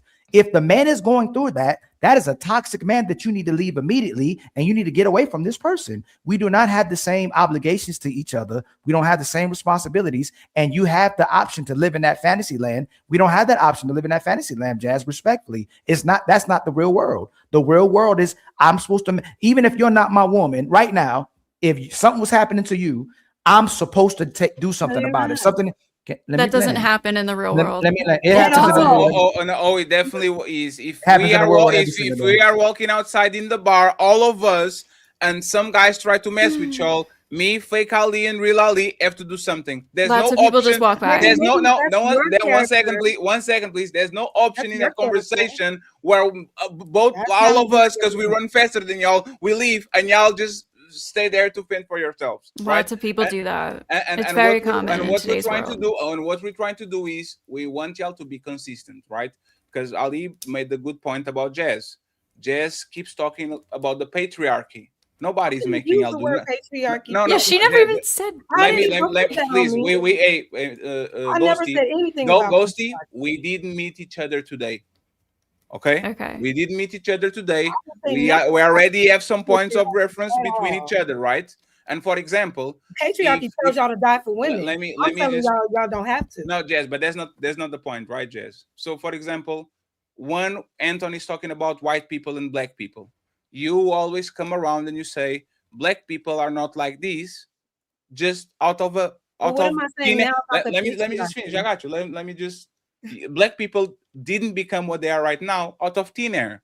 There's hundreds of years of oppression, systematic racism, circumstances that put a bubble of the population in the circumstances that they have now. Colonialism, slavery, all these things, Jim Crow, redlining, gerrymandering. There's a bunch of things that put black people in this position where a lot of them, they might have a appearance of choice, but they don't have kind of a choice because they were born in a place where they're crabs in the bucket, right? With men, it's not hundreds of years, it's thousands of years of conditioning. It's society pushing them to go to wars, to sacrifice for women and children first. So you become so conditioned to those things that now in 2026, even though we are the most equal that we were in the history of mankind and women have all the rights that men have, men are still conditioned to open doors, to take jackets and put it on the woman, to ride on the side of the road, to die for their woman and all that. So what we're saying is you can't acknowledge why black people are the way they are because of hundreds of years of conditioning, but then dismiss what men are for thousands and thousands and thousands of years of conditioning. We have to tell the story to the fullest to understand why Fatty, Ali, and Fake Ali would, even though y'all might be not our woman, we feel the obligation to save you if somebody grabs your ass or something like that. You see what I'm saying? Okay, I get what you're saying, but what I would say, and I appreciate that, but I would say that's Fatty, that's Ali, and that's King Ali, because not every man is using that instinct to save a woman when he sees her in danger. That's We most know men. this to be actually factually true. Hey, Jess. Men and men, just here. Can I finish? No, I'm here. You got it. All Ali, I'm saying Ali, is- what is this jersey, Ali? $10. Fake Ali. I know it, bro. Michael Jordan. That's Jordan. crazy. Go ahead, Jess. I'm sorry, Jess. We have a little bet between. I give him $10 every time he figures out my jersey. He only got one. That's crazy, Ali. Jesus Christ. Paris Saint-Germain. We try again next time. Go ahead, Jess. Well, you know what? I forgot what I was going to say. I'll say this, Jess. You know the best way of me getting an ass whooping, Jess? Best way for me getting an ass whooping. Mm-hmm. Let me try to put my hands on you in front of a barbershop. Me as a man, let me try to put my hands on you in front of a barbershop, and you will see the amount of punches and kicks I'm going to get from everybody that is inside of that barbershop that are going to come outside. They're going to try to tell me to stop. And if I don't stop, they will meet me with a level of aggressiveness they will never put on a woman. Is that fair?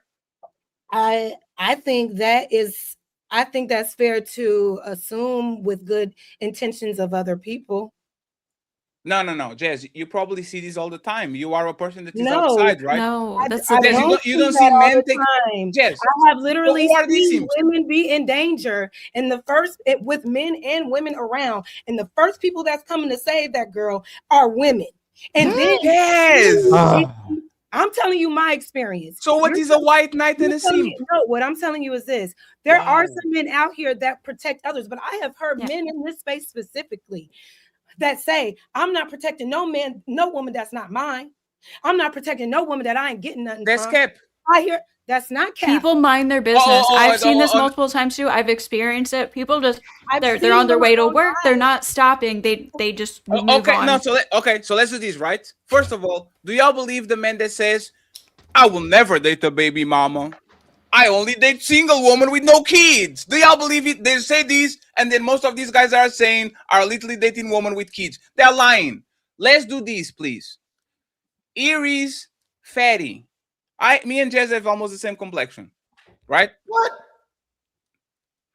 Well, you know you like. I'm tired of you, man. See, look at Fantastic. He keeps saying that I'm light skinned. Look at him. Fatty light skin. He keep I'm thinking not he's dark skin. lying. I've heard men say that. No, I don't think Fatty's Light is dark skin. No, I'm not. I'm caramel. Yeah, I think no you're like caramel. Me, Jet, no, I think Chris is a little bit. He one shade from me. Shut up. No, he's Real Ali, fake Ali, and Deb are light skinned. Look, it's Ali. GHOSTII is GHOSTII, and we are caramel. Okay, so let's do this. The skin complexion is the same. Let's assume that I have long sleeves and gloves, so nobody see my tattoos, right? If I am stuck in the side of the road, let's make it an extreme weather, either very cold or very hot. Who gets more cars to stop? For every car that stops for me, how many cars stop for Jess? 10, 20, 30, right? How much time? Like, if you were a betting man, you had to bet a betting man and betting woman, and y'all had to bet your house and everything you own that who going to get the first stop? Fatty saying, hey, help, it's so hot in Phoenix, Arizona, help. Or Jess just standing there. Jess doesn't even have to ask. Jess is just standing there with her arms crossed like piece of shit. I hate this car. Who is getting help first? Me asking for help, or Jess just sitting there looking like a damsel in distress? Who gets? I'm very flattered that you would think that, I guess because of how I look, that No. You are a woman. You are a woman. I have seen women be left for dead. So you no, Jess. So here's what I'm saying, Fatty. I hear what you're saying. And there are some men out here who will come to a woman's defense, but I have seen in real life, in real time, women being violated by another man while other men sat and watched. Can you answer my? I want to. Or recorded it. I've had there was literally a case of liar. Before y'all move the conversation, I want y'all to answer the question, and then King Ali can ask his question. Jazz, who gets help first, Jazz or Fatty? Are we taking turns? I want Jess to go first and then the bottom row. Who gets help first, Jess? I think it depends on the character of the person who sees. Jess, nobody knows the character. He's just on the road waiting for help. No, Jess. Isa, Jess. Okay, so maybe a woman. Maybe a woman. There's 1,000 care passing. There's good woman, bad woman that are in rush for work. Like there's a lot of people passing. It is Ferry on one side and Jazz on the other. Same amount of cars. More likely gets help first? More likely than not, if somebody see a woman on the street looking like she needs help, whether it's a woman or a man, they're going to more likely get the woman before they rescue the man, for sure. Okay, we got that out of the way. Okay, Ghosty, who's more probable to get help first? What their intentions are. I agree. Oh, you see. What about you, I think there's two factors to this. I agree it's probably Jazz, but I do think a woman's attraction does play a part in if somebody is more likely to stop. Also, women are less likely to stop for a man because it could be a trap or something dangerous or something like that. So there's that element too. It could be a trap for me too. Yeah, right. It could, but like, but there's the statistically, thing. it's more likely going to be a man. I could say no. Statistically, men are more in danger around other men, not women. But let's take that out of the way. Yeah, exactly. If it's Jazz, if it's Deb, if it's Chris, if it's Ghosty, not only y'all going to get help first, I guarantee you, the man that is going to help you change the tires on the road. The person that's going to help you change the tire on the road is probably a man. It's not a woman. It's very rare that woman just stop in the middle of traffic and says, "Girl, I got you. Let me roll my sleeves. I got you, baby." Both of if she stops, is to call what you guys call it in the United States, the service, the cops, 911. No, the service, AAA. She stops to say, "You have a phone? You good? This is the number for AAA. You got it. I'll see you later." Right? The man is actually going to stop. If he has the tools to change the thing, he probably change it. Do y'all disagree with what I said? No, Oh, go ahead. She's definitely going to get the first one. Be more likely for a man to stop, but there are lots of women who will stop to help. No, but it's a minority. It's a very small amount. It's a minority. It's like me saying. It's also the minority of men as well. Most people in general just pass by. It's like me saying this, right? If I were to move tomorrow, what is the probability of man doing the moving or woman doing the movie? And you are going to say, I know women that did the movie by themselves. But for the most part, women are more the ones that when things are in place, they put it on the house. But men are because the ones... men are stronger. I mean, moving has a physical element to it. So I wouldn't compare moving with this. Absolutely. But with today's tools, you have a bunch of things, little wheels. You have little things that actually can help you move. Because I built the studio and I using that shit. I never move shit so easily. Even women could do that shit now. Right? Might not like the big things. But for the most part, you can get tools that actually can make you maneuver and put things in that. You have elevators, you have the small wheels by myself all that, right? Yes. But that's the thing. If you had to move tomorrow, or Jazz, or Deb, or Chris, you're probably going to call a man, not calling a woman. Because that's usually what we do as a job. Is let me find the man so I can get this done as fast as possible so we can move along. I want to know what is King Ali TV since the ladies are lying. And not ladies, just Jazz and Ghosty. Lie? No, he's not lying. He's not lying. Liar. He's not lying. But how we know y'all ain't lying? Because y'all have no actual. No, I wanted to address what you were saying. Because I already did it. To back up what you're claiming right now. These are all I don't have perspectives and your biases and what you've been conditioned to believe that are making your claim. Hey Jess, let me say this before Ali goes. Do you know? Hey Jess, do you remember the Aurora shooting? The Aurora shooting. Yes, there was a shooting on Batman premiere like 10 years ago, where somebody got inside of a movie theater and he started shooting everybody. Remember that? Yeah, sure. They found 6 men in a cover position, like a fetus position, in front of their woman. Right? So in a situation of distress where people couldn't react, they found a bunch of men trying to shield their woman from the shots. Okay. This is what happens in most situations of distress. Either be war, either be a ship sinking, either be a fire, either be a flooding. If I have to save people, I'll save the kids and the woman and then the But man. you said something very specific though. It was their woman. It was that man and their woman. If it was just a single woman in that theater and a single man in that theater, do you think he's going to look for a woman to save before he tries to save himself? On that situation in particular, I don't think we have the wherewithal to do it. But in other situations that I can usually happen, understand when you're in a relationship, yeah. sure, but I'm not even shaming these men. Right, Like neither of us are saying like no. Oh, okay, no. Hey, Ghosty, you come from Valhalla, right? Do you know how many men crash out for you on the internet? What was that? On the internet, men that never know you, never smell your pennies, crash out.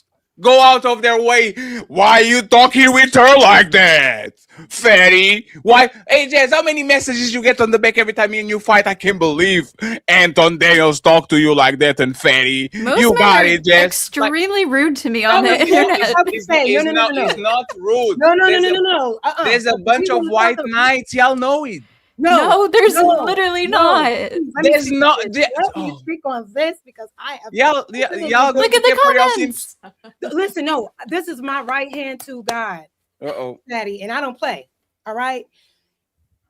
The majority, I would probably say 90%, 85-90% of the messages that I receive from men in my back channel are harassing me, berating me, wishing death on me, calling me names, saying that I'll never be married, saying that I'm masculine, saying that I'm saying anything you get, calling me stupid.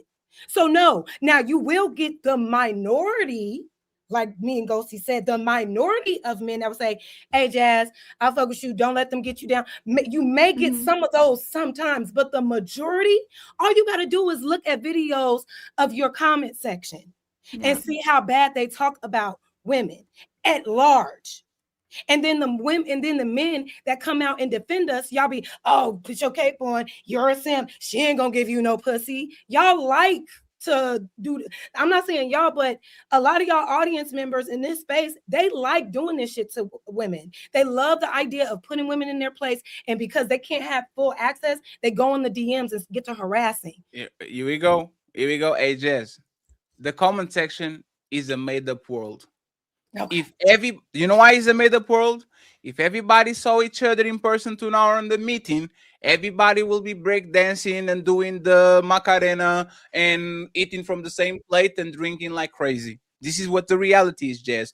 Most of the men that harass you and say that you are insufferable will eat your ass if they had the opportunity. There's a reality. It is what it is. And even if they let me finish. And even if they wouldn't have sexual attention from you, they will position themselves in a situation where they would not be harmful to you. Matter of fact, they will be very, very, very benevolent. Because I will tell you this, Jess. There's a lot of men that violate us to the maximum and he never got the chance to get back. There's some woman that violates us to the maximum and the door was still open for them because we don't treat women like we treat men. That's the reality, Jess. We give more benevolence to women and to their misbehaviors than we actually give to men because there's a level of aggression that is kind of different. So should I thank them for wanting to fuck me? Exactly. Thank you. No. Oh my God. It's not a compliment. Please. Hey, friend. They may be mean to you and disrespect I you. will say this, right? That doesn't make it better. That makes it worse, actually. No. It kind of does. Let's stop. Let's stop. Let's stop. Nobody in this space has more fans, female friends than me. Okay, nobody. I'm the most handsome person. Woman can even compare with me. Oh God. So if I know, once again, like this woman tried to fuck me and they try to talk with Fatty, but I don't have to comply. If they are nice to me, they are nice to me. It is what it is. As the most handsome person probably on the internet. the reality once again is that y'all know that y'all have this power. Just because you have a vagina in the middle of your legs, men are going to be more friendly with you and respectfully might even jump other men that are trying to jump you just to get access to you, because this is what we be conditioned to do. That's So it. the thing is not the reason. And two other hoes. No, Fatty. Sure. Can you? No, hey, I Fatty. want This you how to be y'all. nice to This me. how y'all. Hey, Dad. Let me This just how say this you. real quick, and I'm Hey, gonna go Dad. mute. I want you to be nice to me because you look at me as a human being and you think I deserve respect, not because I have a vagina between my legs and you think one day you might get it. That means you're really not looking at me as a human being. You're looking at me as an object to potentially use one day. No. If that's how you coming, then don't come at all. But y'all got it.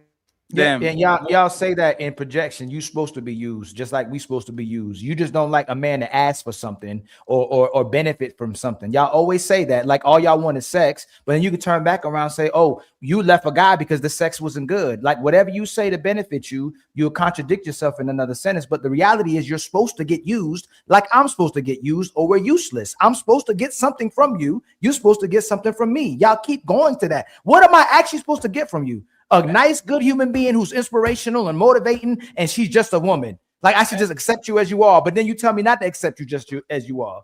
And Go ahead, Fekali and Jazz and Ghosty are talking like they are bad bitch. Imagine me pulling up and saying they only treat me like this because I have a 12-incher. Oh my god! So I have to treat you right. Fatty, you brought it No. up. You brought this up. Don't be screaming at me, You said Ghosty. people are in the comment section white knighting, and we're like, no, most people are actually attacking us and personally and blah blah blah blah blah. And then you said, oh well, even if they are attacking you, they'll still be nice to you because they want to use you and get something from you. We're not talking about relationships right now. I will say this for the cause. This is Fatty. This is on nobody on this organization. Go to Six the Goddess in the Nika Marie comment section. Okay? Yeah. Go to where? Just go ahead. Hey, you can do not Pearl because she's challenged. Looks like Larry Bird. Yeah, but go to any woman content creator that's moderately attractive. That's mildly attractive, and see like, hey, I see that Deb IG. That's not my IG. Are you talking about conservative women? Conservative women have a lot of simps in their comments. IG is crickets. Hey, Krish is married. She posted the song of her, very classy and all that. I don't get the type of attention. I don't. Hey, and I guarantee you, most men don't, because once again, you being a woman, you are going to get a bunch of attention from other women because y'all, for whatever reason, like to be, oh, go queen, respect that, love it, and you're going to support women. Men should support men. No, y'all don't support each other because the WNBA will be thriving if y'all support each other. So what I'm saying is that when we are why is it the WNBA the only way we show more support for each other? Captain Marvel. Let's go with Captain Marvel and the Woman King. Okay, let's go with that. But you clearly don't, because again, you support each other being strippers. You support each other being thoughts. You support each other breaking each other homes. You support each other being OnlyFans. Most of y'all supporting each other is not doing nothing good for y'all or benefiting you. And at the end of the day, you support each other trying to be optional men, but at the end of the day, won't be women, because y'all brag about having a car, brag about having a house, brag about having money, but then y'all won't be women. So y'all want to be optional men who don't want to be women at the same time as well too. Yeah. So let me 1 second, please. Let me get Fantastic Hero, and Mr. Ali has a question. The real Ali, he has a question that he wanted to ask. Okay, so Fantastic uninterrupted. Ali, we go to the super chat and then we go to the main event. Okay. Go ahead. Yeah. Shout everybody. And Jazz, we support you eating Captain Crunch, but I'm going to mute you. Okay. Yeah, you definitely doing something with that mouth. Wow, crazy, wild. But anyway, yeah, man, it's crazy as to how when the men want anything out of the situation, and it's clearly not always sex. Man, I ain't never seen a dude, help a woman dodge a bullet or pull her out of the street from getting hit by a car. It's like, hey, where's that head at? Okay, what how are we doing this? Missionary or doggy style? Y'all got to stop this shit, man. Like, for real. Y'all literally just said, oh, a man isn't willing to lay his life on the line for a complete stranger strictly based off his gender, and you're questioning his character. He's a bad man because you're a stranger. He's supposed to risk his life. He don't know you from nothing. you in it with a man, and what we know, ain't no man hitting a woman in public for the first time. Okay, if he hitting her in public, he definitely hitting her in the house. So why the hell? And we've seen the countless number of stories of men that have lost their life interjecting themselves into domestic violence situations. Okay, call the cops, get some mace, get a gun. That's Didn't we say that we don't expect y'all to put our? Didn't we say we don't expect that from? Right. No, none of it's us lies. have shamed any like. Nobody said that. But it's a lie. Hold on. It's Yeah, not no, a you were lie. literally It challenging it. Hold on. Well, hold on. What? Daddy had to knock it down to something that is changing a tire, because you guys were saying, "Oh, a man's not gonna put his life on the line like he's supposed to." You're not supposed to. Yes. We were just saying the simple fact that lots of men. It's Fatty was saying this is what men do, and we were saying we actually in our own lives have seen that most men, for the majority part, just like kind of walk by. There are men who do that, who do protect women sometimes, but lots of times people just they'll record it or leave. This is why you get nasty comments, because you see me trying to interject and keep talking. This is why men talk shit to you the way they do, right? So I understand. Well, you're it's really my time. I'm just getting here, and now you're trying to overtalk me. But we can have a dialogue. I'm just correcting you. Go. Well, you're go not ahead. correcting anything, and I'm about to show you why you're incorrect. So again, the way you're even framing it and looking at it is you say, "Oh well, most men don't do anything." Okay, in a deadly situation where there's a woman getting something done to her. Well, who are the most people that do step in and do something? If a woman's getting her ass whooped by a man, and Fatty gave you the perfect example in a barbershop or somewhere there's a group of men, those group of men will come out and handle that man for abusing a woman, regardless of what the point is. It's not going to be women that step in and try to challenge a man that's being aggressive or violent towards a woman. So of course, even though 99% of men won't step in and will keep on going, the people that do step in is going to be 99% men. Is what we're saying. That's the fact. All right, then. So you're proving my point as to you framed it the one way, but not the other way. Well, so even in the just case said where most people don't. Okay, well, again, most people don't. But of the small people that do, who are the people that do it? It's probably majority men. So now it's probably majority. So now it's probably, but we already know that I'm not putting down men for any of this. The fact that you can't even say that it's men, and you probably sort of. I literally just said it's majority men. No, you just said it's probably sort of. Most men don't, though. Like most people don't. Understand that. I understand that. Most people don't have fucking 40-inch verticals. But those that do, hold on. So we agree. Right. No, we don't agree. Listen, Fatty, I'm here. Hear me out, babe. This is what I'm saying. We both said that, yes, there are a minority. You're speaking to the minority of men that will come out and protect, because you said 99% of men will not. But the 1%, which is what we were talking about earlier, was that, there are a minority of men that may come to our rescue. Which makes the majority of what? Now, hold on. What I'm saying is, I'm listening. You're not listening to me. Now, I'm going to ask you the other part of the question. So, listen. So, the minority of men may not come to save you, but the majority of people that come to save you are going to be what? The minority of the people that come to save a woman are going to be men. Thank you. What? No, the majority. The majority of people that come to save a woman is going to be a man. Even if we're talking from a professional standpoint. The 1%. Hold on. And again, 100% of the 1% are men, or 99% of the 1% are men. Police officers who? Stop. Police officers who? Men. Paramedics who? Men. Firefighters who? Men. So even the roles, actual careers, to where if you need help with somebody has to come save you. Well, it could be a man and woman when it comes to policing and firefighting, but I get your point. No, again, very small percentage. Very small percentage. When it comes to the average Joe, that's not a police officer, that's not a firefighter, just the average man, that 1%, like you said, is going to be majority of men that come to the protection of a minority of women. So we were saying the same thing though. That's why I'm like, why are we fighting? You weren't. We literally were. I'm the first person. We just wanted to fight, but it's okay. But should they?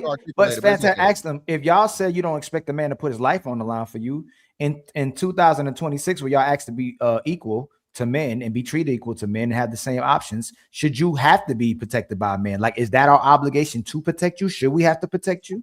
No, I don't think strangers are No. obligated to protect So then other it shouldn't people. be- I think they are obligated to call the police potentially. Right. So this but should be actually our putting themselves in harm's way. Right. No, I don't think So- they're obligated to There's do a that. society. Ali, I'll give you the space to land, but it's a societal expectation, because even like 2 days ago, there was a female trucker that like was having problems because of snow, and she was berating the men that were just sitting there and weren't helping her unload the truck.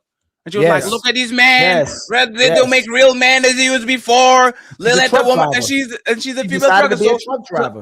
So there's still a societal expectation, even from strangers, to help the damsel in distress once she actually is in trouble. This happens every day. Go ahead, Ali. I'm sorry. Yeah. And then the real Ali with the question, please. No, and it's a good point you're making. Like, the women are asking to be adults. The women are asking to be strong and independent. The women say they can do it better all by themselves. But then eventually when they get a man, they'll say they'd rather go 100% by themselves than 50-50. They don't want to actually take the trash out. They don't want to actually work. They don't want to actually be obligated to even to be a woman for their family. But once you have to start doing the things that men do, a lot of women wanted it as an option. That's not what they wanted as an obligation. They run away from it. But another thing I was going to point out as well too, when we talking about when I brought up patriarchy, Jazz, I only brought it up when I was talking about how you talk about the patriarchy, right? But I give you an example of how y'all say one thing and then go to another thing.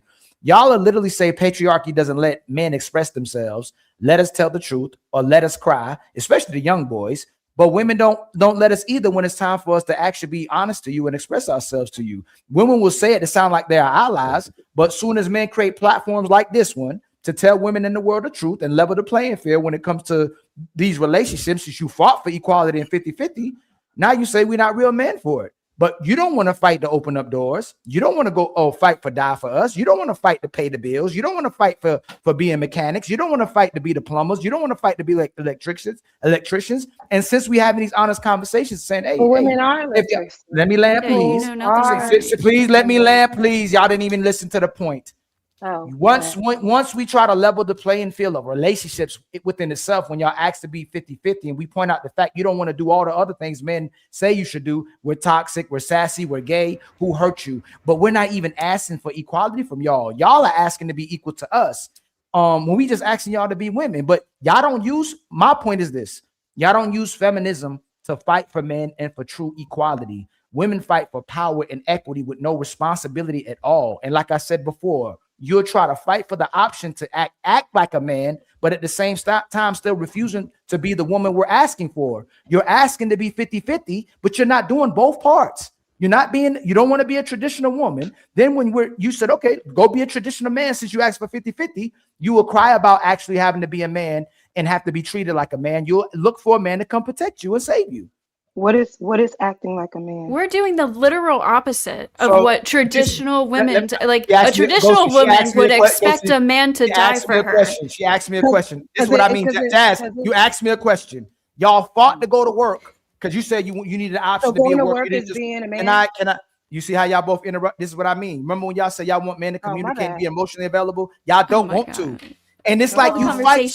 Y'all want it's not a conversation. You're not even, both of y'all You've been monologuing for 5 minutes. I'm not monologuing, Ghostie. You do this before too. Y'all don't want to be actual men because in real life you get knocked out. We can't even fucking respond to you. We're not even allowed to respond.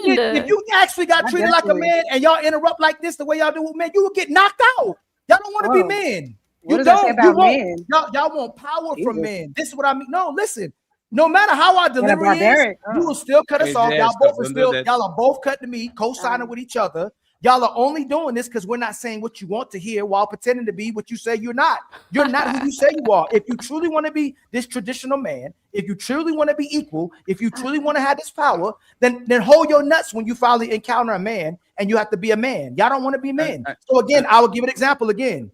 Y'all fought hard to work because you didn't want to be mothers or traditional women at work, which was the job. But once you went to work, you wanted it to be an option. You fought so hard to be so-called mothers to return back to motherhood. You still want to break from that. When it comes to protecting and providing, when it comes time for you to fight, you'll still look for a man to fight for you, and you'll still look for a man to delete somebody off this earth. Y'all are asking so hard to be men, but when We're you not get asking for that though.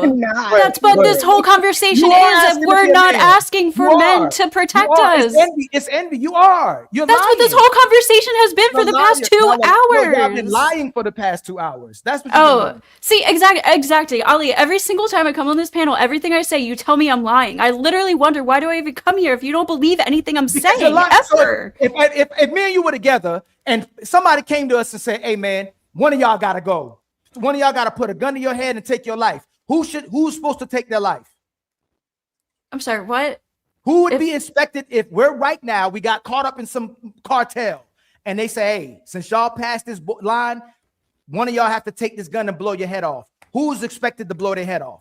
I'm not expecting you to volunteer to have your head blown off for Liar. a stranger. And that's why we can't have this conversation with y'all. He's not saying it's crazy. He's saying y'all in a relationship. No, He's we're saying in a y'all in a relationship. Me and you in a relationship, and we crossed the wrong. We went to the wrong place. Something happened. There's something happened a long time ago in Mexico. People crossed the border and got their heads blown off.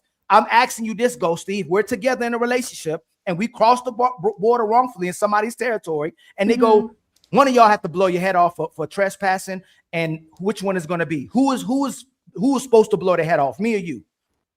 I don't know. I don't expect him to And that's just why you're lying. volunteer himself. And like that's why honestly, it's a fucked up situation. No, you're lying. I'm expected to blow my head off as a man in this society worldwide. That's the society you want to live in. That's the sexist society that you want to live in. That's the one that we're trying to leave. You talk to interrupt. You don't talk to make a point because you don't make a point. You talk to interrupt. You just don't listen. Watch. I'm gonna let you land, and when I go to talk, you're gonna interrupt me, but you might not because I try to make a point so you can be right. So you make your point and disprove what I just said. The fact that we're obligated to blow our heads off. You're not. So what I just said is I don't even remember what I just said. I know, because you just wanted to interrupt me. I told you No, that. because you talk so fucking much and you jump around. You made my point. You couldn't make You interrupted my response. I said, I don't expect him, like, it's a fucked up situation. I'm not gonna, like, I literally just don't expect that. I don't expect him to volunteer me. I don't expect him to be like, oh, choose her. But I'm not gonna be like, oh, choose him either. Like, it's just like.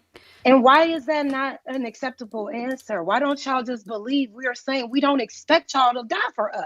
Because we really generally don't. Because the history says otherwise. But you know what? Usually when people, when someone usually always thinks someone else is lying, that usually means they're the ones that's always lying. It's just projection. Because I don't understand why y'all just can't accept the fact that we don't expect y'all to die. We want y'all to live and live for us. If Fantastic, before you go, 1 second, Fantastic, before you go, they expect us to do that shit on panels to crash out for them. When Pearly came around, you and Tyrion was like, y'all going to let her do that? Y'all going to let it do? Y'all let her going to say that? Even on panels, y'all expecting us to crash out for y'all. If a white person comes around, y'all expecting Batman to go ahead and crash out for y'all. If your boyfriend abuse you, you're expecting the brother and the daddy to go ahead and crash like you do it. And now all of a sudden, me? I don't know what y'all talking about. I'll never do that. And you do it. Hey, Fantastic. You take right. How many times women go, ain't nobody asked you to do that. You ain't have to do that, but they want you to do that. They just don't want to have to do nothing back for you. That's what it is. And this is what you know for sure. If Jazz and Ghosty, both of you guys, this scenario, right? If you and a man were out together, right? You know this man, you have a rapport with this man, y'all are starting something serious or whatever, right? Y'all, we say y'all like a month into the relationship, and a dude walk up and slap you in your ass. He see him do it and don't do nothing to him. Don't say nothing. Just act like it didn't happen. You stand with that man? Yes. Man, because I value my boyfriend's safety more than this fucking stupid egotistical whatever bullshit. Like we will try to get away from that person. I got it. Please, Fantastic. Flip it real quick first. Okay, just real quick. No answer will ever be good enough. Literally, I'm not trying to. I want to have the discourse. So, Ghosty, I understand you saying that. Just because you don't but what agree don't mean about we his, lying. well, hold on. Now No, I'm you're talking to lying. Ghosty, not you. I didn't say But I you were love you, lying. though. I'm having a conversation. Jazz, please come back on camera as soon as possible because that whatever leaves you with doing the off camera kind of camera. crazy. You've been talking for like the last 30 minutes, chiming in. So listen, Ghosty, this is what I'm saying. I understand that, and that's noble of you to say you don't want your boyfriend to throw his life away, to put himself in danger, so on and so forth, right? But you still agree with the provision and protection, like expectations of a man, right? If I'm actually if my life is like actually in danger, or if somebody's attacking me, I do expect someone I'm in a committed relationship to reasonably protect me. Because they have the ability to do so. Okay, so now we're having an honest conversation, as we're saying. That's what I'm saying. So if a man comes up to you while you guys are together, clearly you're boyfriend and girlfriend, and a man, by all intents and purposes, by definition, sexually assaults you, right? Unwanted touch of intimate areas is considered sexual assault. If I'm correct, I think I'm correct, right? And he does nothing. He doesn't say nothing to the dude, and nothing. You're comfortable with that man for being able to protect you? It's on. Look, being a woman, these things happen. Like, guys will randomly grab your ass and stuff like that in front of your man.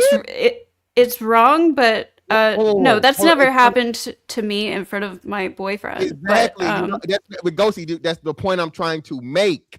But what do you want me to say? I want him to go and start a fight with this guy, or like, you know what I mean? I personally, it's just not worth it to me. It's like I don't really care that much. Like, I would be pissed at the other guy, but I'm not gonna get mad at my boyfriend for somebody else's actions.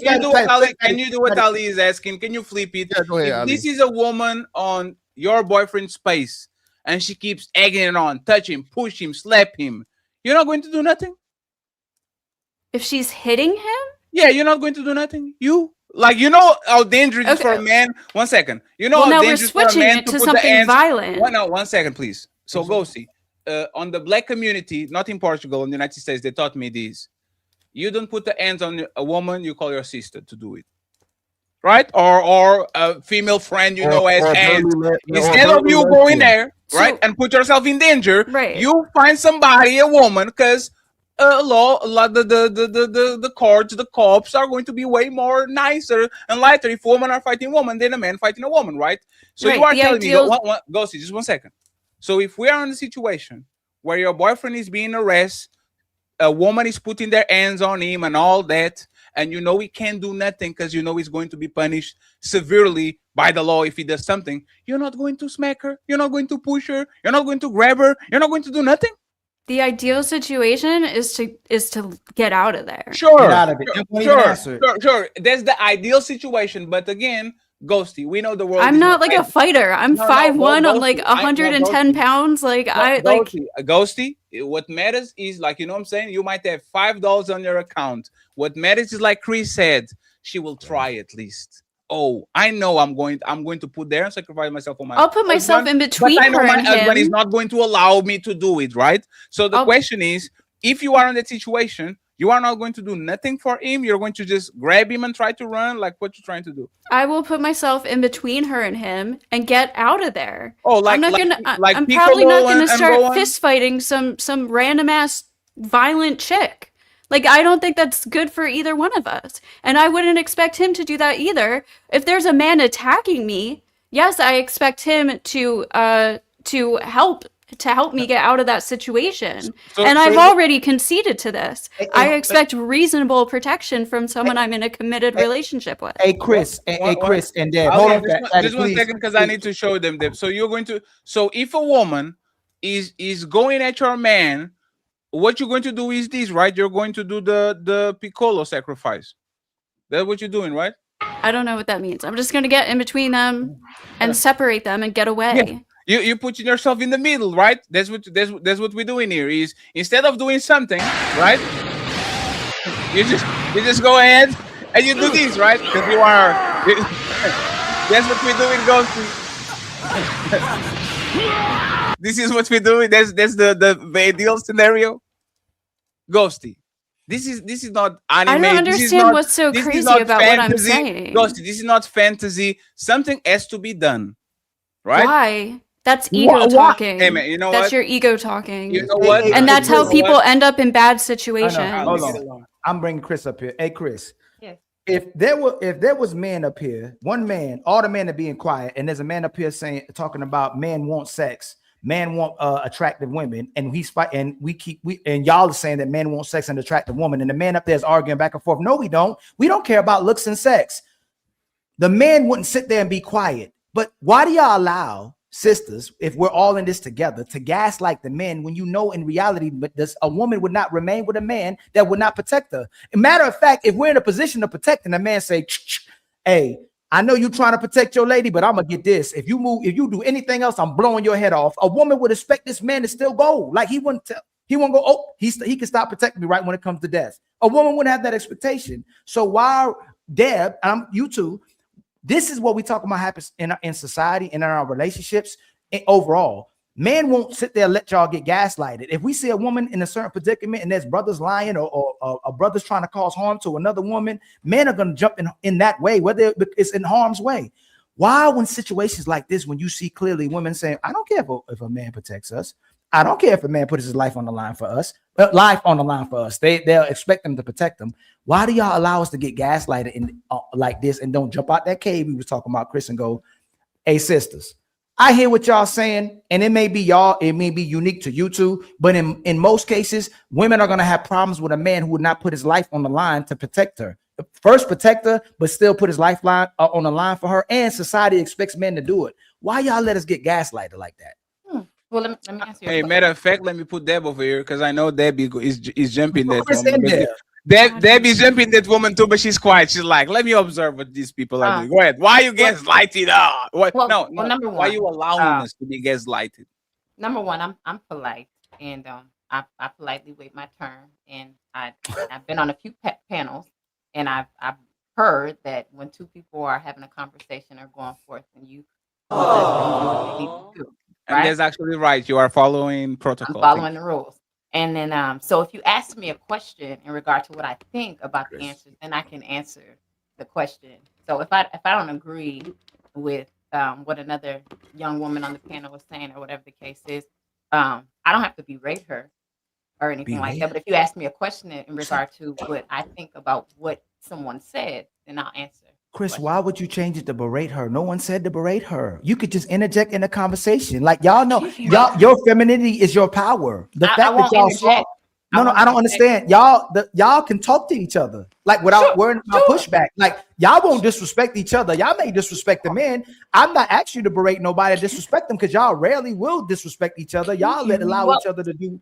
Y'all will allow each other to say whatever you want in front of people, even if you disagree with it. It's very rare for women to go against each other, even if it's respectfully in front of people or on a panel. It's very rare. Well, it's different, obviously, because we're all different women. No, can you answer that? No, can you answer that part? When have I ever asked you to disrespect a woman? Where did I just ask you to where did I ask you to berate someone? I never said that you said for me to berate anyone. What I said, I'm not going to berate someone. If you ask me a question in regard to what somebody said, then I can answer. And then I also said that when two people are going at it, I've watched on other panels where you guys said, let them do their thing. But anytime that you guys have ever pulled me up to ask me a question about what somebody else said, I've always answered accordingly. Okay. Let me finish. So Chris, hold on, Chris. Let me land though, Ali. Okay. I have watched other women on the panel and say things like, y'all women. I don't operate like that. I don't talk like that. That's not how I do. Okay. But ask me a question about what any particular woman has said about whatever. Absolutely. And I can give my opinion on that. Absolutely. Hey, Deb, is Jazz and Ghostie being disingenuous? Do I think that they're being disingenuous? I think that I wouldn't use the word disingenuous. I think that they're speaking to their situation. What I believe, am I more in agreement with what the gentlemen are saying? Yes, because I know that that's more likely to happen, what the men are saying. But what I do believe, the women on the panel, the two that have spoken, they're speaking on their experiences.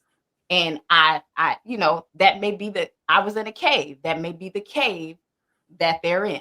You know what I'm saying? So I wouldn't use the word disingenuous, but I do agree with what you guys were saying. Hey, Ali, before you go to Deb, because I want actually Deb to answer. Hey, Ghostie, do you have female friends?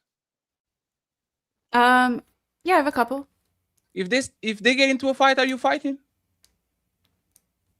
Am I fighting with them? Yeah, like if you are on the side, then the Chris and Deb come around and everybody drunk, and they say, "What does the 5 fingers say to the face? Slap!" And now everybody, are you fighting? I don't know. It depends on the situation. No, the situation was very specific. Your friends are chilling. I mean, it depends what the fight is about. If it's something worthy that I think. One second, please. Maybe. Y'all went outside to get. I'm giving you a specific situation. Okay. So there's no misunderstandings, right? Mm. Okay. Y'all are getting into y'all are minding y'all business. Y'all not doing nothing, right? Y'all not doing nothing, and for whatever reason, Chris, Deb, and Jazz pass by y'all. One slap y'all, the other grabs your ass, and the other punch you on the titty, right? So now there's a brawl. Are you fighting with your friends, or are you just bouncing? What you doing? I'm not bouncing. I've never been in a fight. I'm not a fighter. I'm not just gonna leave them there. So I might jump in to protect my friend. Yeah, to try. Yeah. What? What is jumping to protect your friends? Are you fighting? Are you punching back? She don't fight, bro. I don't know. No, Yeah, are you I'm not like a fighter. I don't even know how to punch somebody, really. You have, Ghosty, you have hands and you have feet. Even kids, a lot of times, instinctively go to the defense of their mama, their sister. They're like, Yeah. right? If the girls are a lot bigger than me, I'm probably gonna try to pull my friend out of there and literally leave. So but I'm not gonna leave by myself without them. So you're not fighting? No. Then, I might try. Like I can't say. Hey, Jazz, what about you, Jazz? You fighting? Or you? What you if doing? some girls run up and start fighting my friend, Yes. Yeah. So I'm gonna make sure. I'm definitely gonna. If they're fighting, like getting jumped, yeah, we're gonna fight together. But I'm definitely gonna try to de-escalate and get up out of there. Okay. What if women are one woman fighting your man? Are you getting in between? If you are causing physical harm to anyone around me, it's up. Okay. Okay. We get it there. We get it there. Yeah. No, Jazz, I believe Jazz is probably jumper. Ali, Deb, Ali asked if you think the Ghosty and Jazz are being disingenuous about the situation where he's not expected man to actually protect women and all these things that we're talking about. Do you think give up their life? Yes, give up their life in a predicament where it's between you and another person. Do you feel like they're being disingenuous where they don't expect the person to give up their life for their life, the man?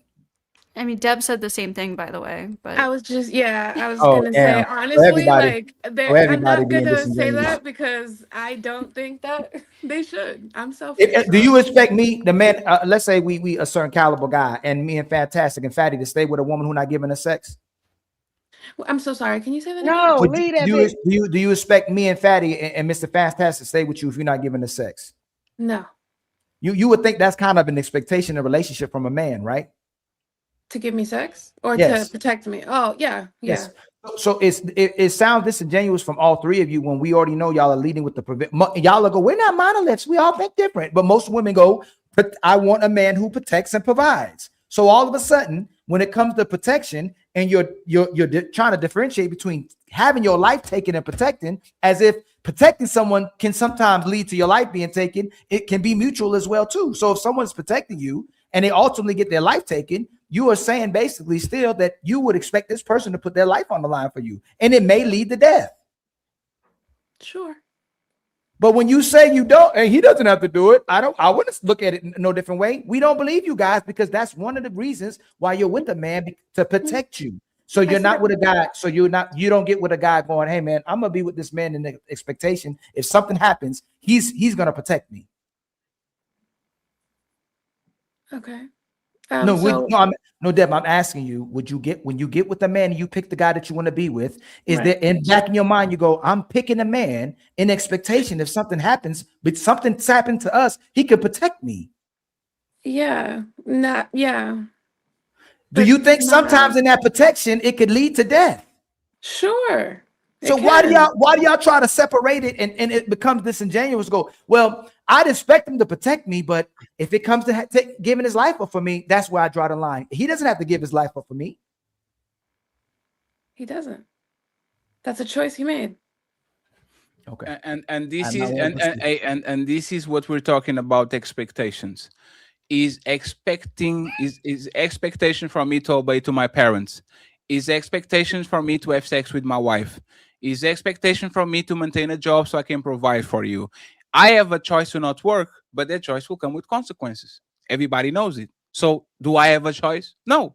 Either I work and I provide, or you're going to find somebody that will. This is the illusion of choice. Y'all are saying that men have the option not to do it, but in reality, we don't, because if we don't, we're going to get punished. It's like, Ferry, my employer is asking me, Ferry, you work here because you want to. You are on YouTube because you want to, right? I am.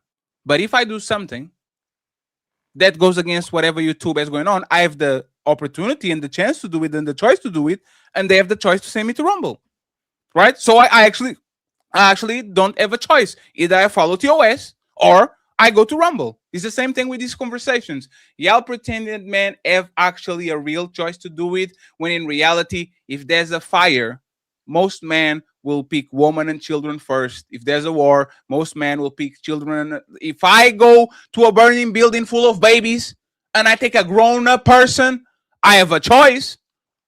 You know that, you know what's going to happen? Like, imagine that, like I saw this example on another show, right? Because people were talking about being pro-life, right? If there's a fertility clinic with 100 fertilized embryos, and there's 100 babies on another clinic on the other side of the road, and both of them are on fire, and I go and save the embryos instead of saving the kids, I'm going to be crucified. What the fuck are you doing? This is live babies. There's literally 100 of them, and you go save the clinic? That's stupid. I have the choice to go to the embryos. You are muted, Ali. I have the choice to go to the embryos, but that's ridiculous, because if I don't save those babies, I will be in a tremendous amount of trouble, because that's the logical thing to do.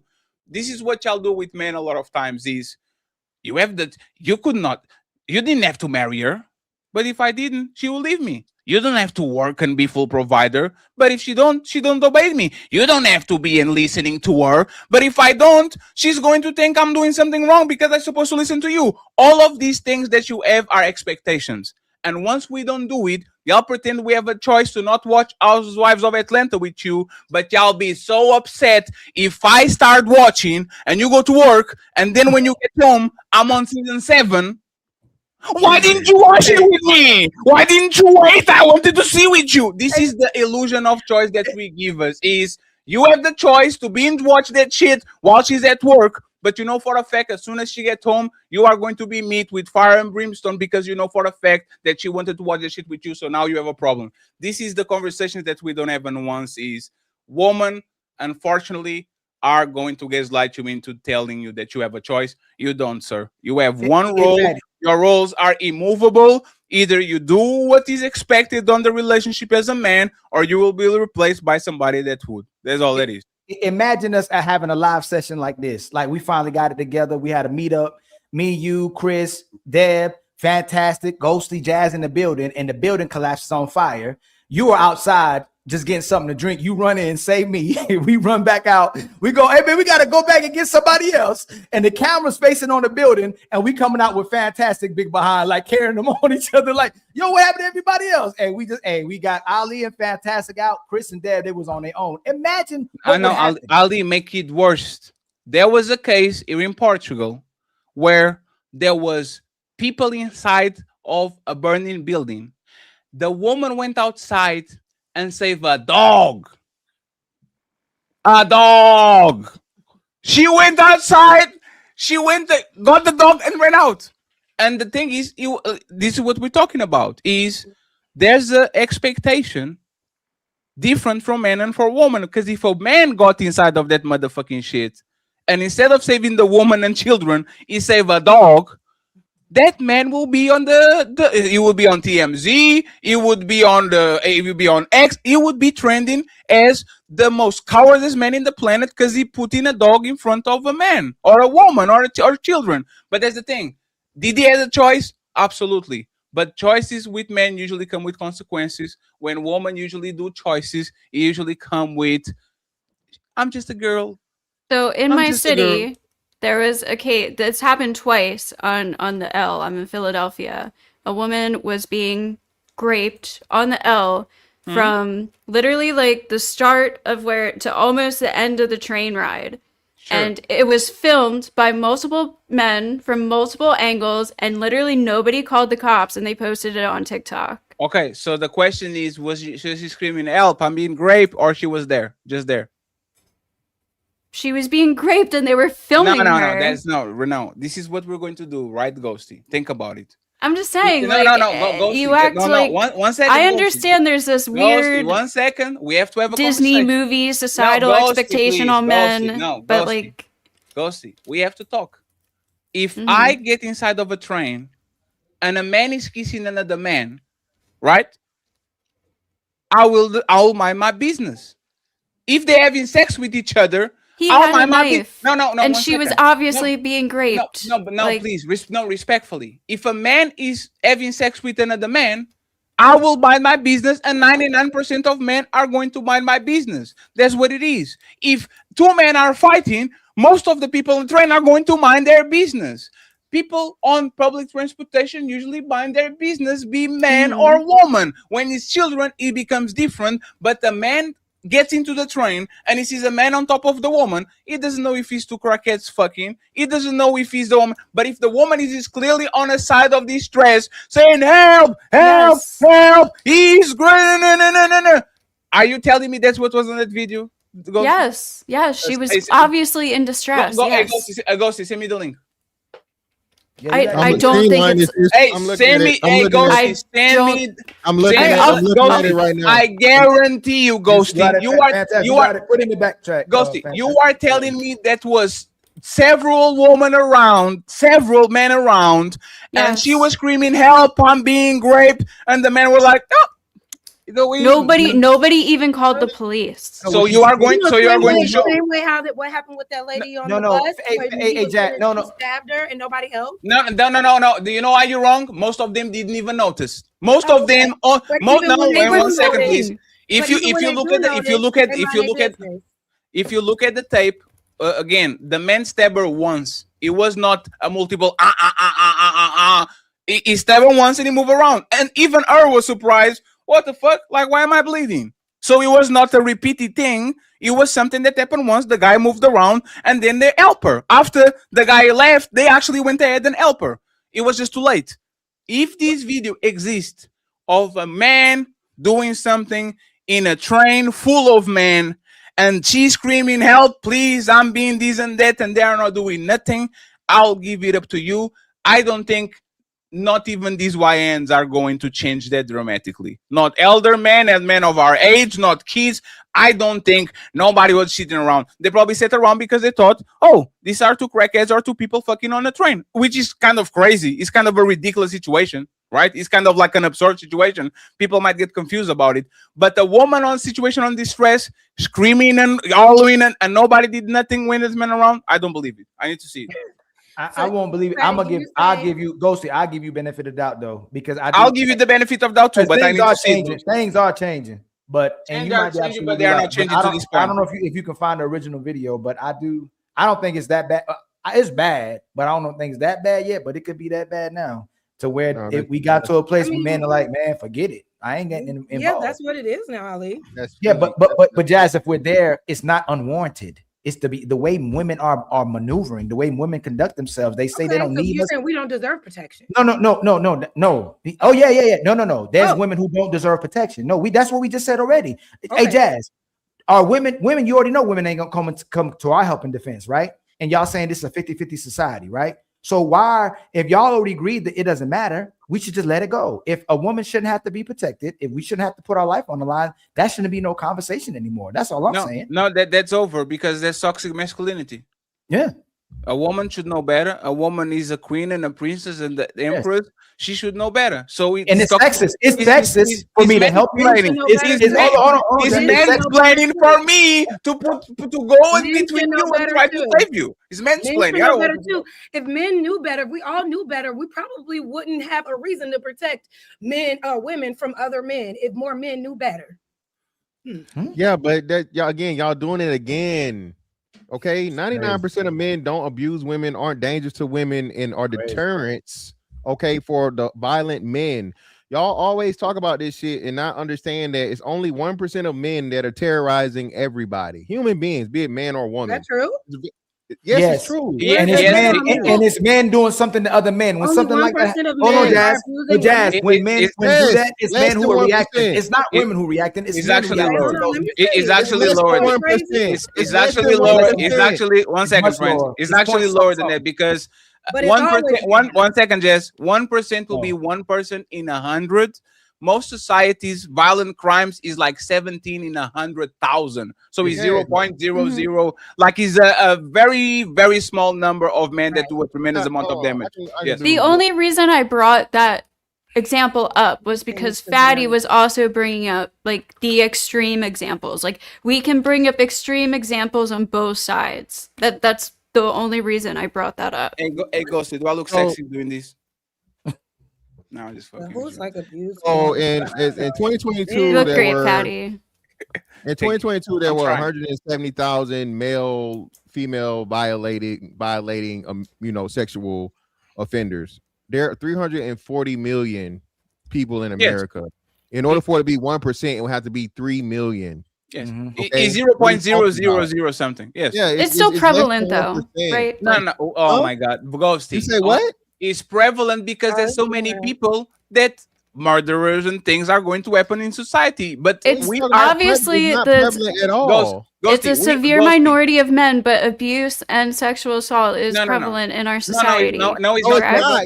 Oh my God, no. That's the point. Do we all know multiple people who have been abused? Okay, Ghosty. And I'm talking about men too. And I know multiple people that got in car accidents. That doesn't make it prevalent. Most people will die sleeping. Most people car accidents are prevalent. No. Fatal car accidents are rare.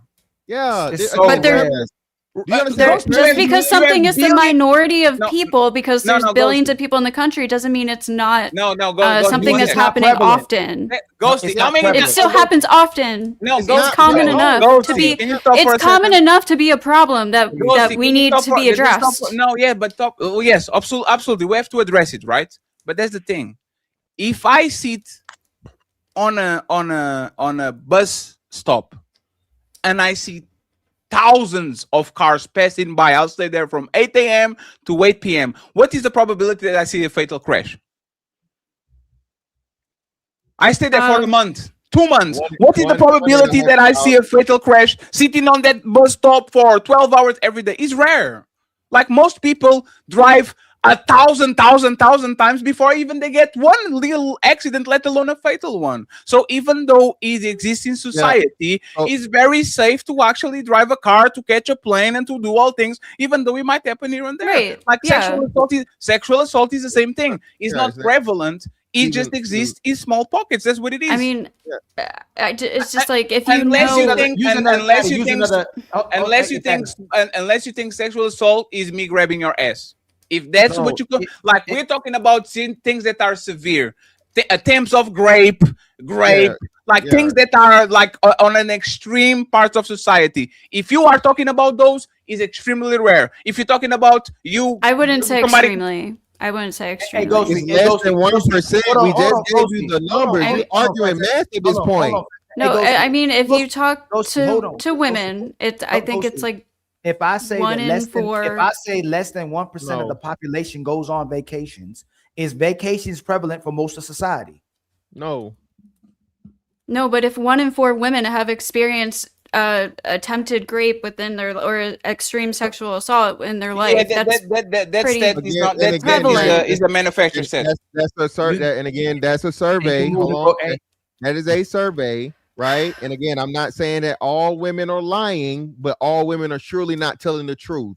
So if I could just ask any fucking random woman and a woman can make a claim of thing when we clearly have known cases of women lying on men doing shit to them, i.e. what's buddy name? Talil, the shit that just recently happened to where a woman will lie on a man and say he did something to her sexually to sexually violate her. Again, not saying that all women do, but some women do. So the only thing that we can go by is the actual data of recorded arrests, offenses, and all these different things. This is another thing y'all do. I mean, just if you like talk to women in general, I'm almost done, Ghosty. Just like the whole femicide shit is a joke. Femicide is a lie.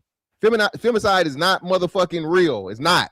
Or men die at 4 times. Maybe not in our country. Men die at 4 times the rate. Even in the countries I've done the research with the highest fucking cases of it, men die at 4 times the fucking rate. Men but do you know what men, femicide means?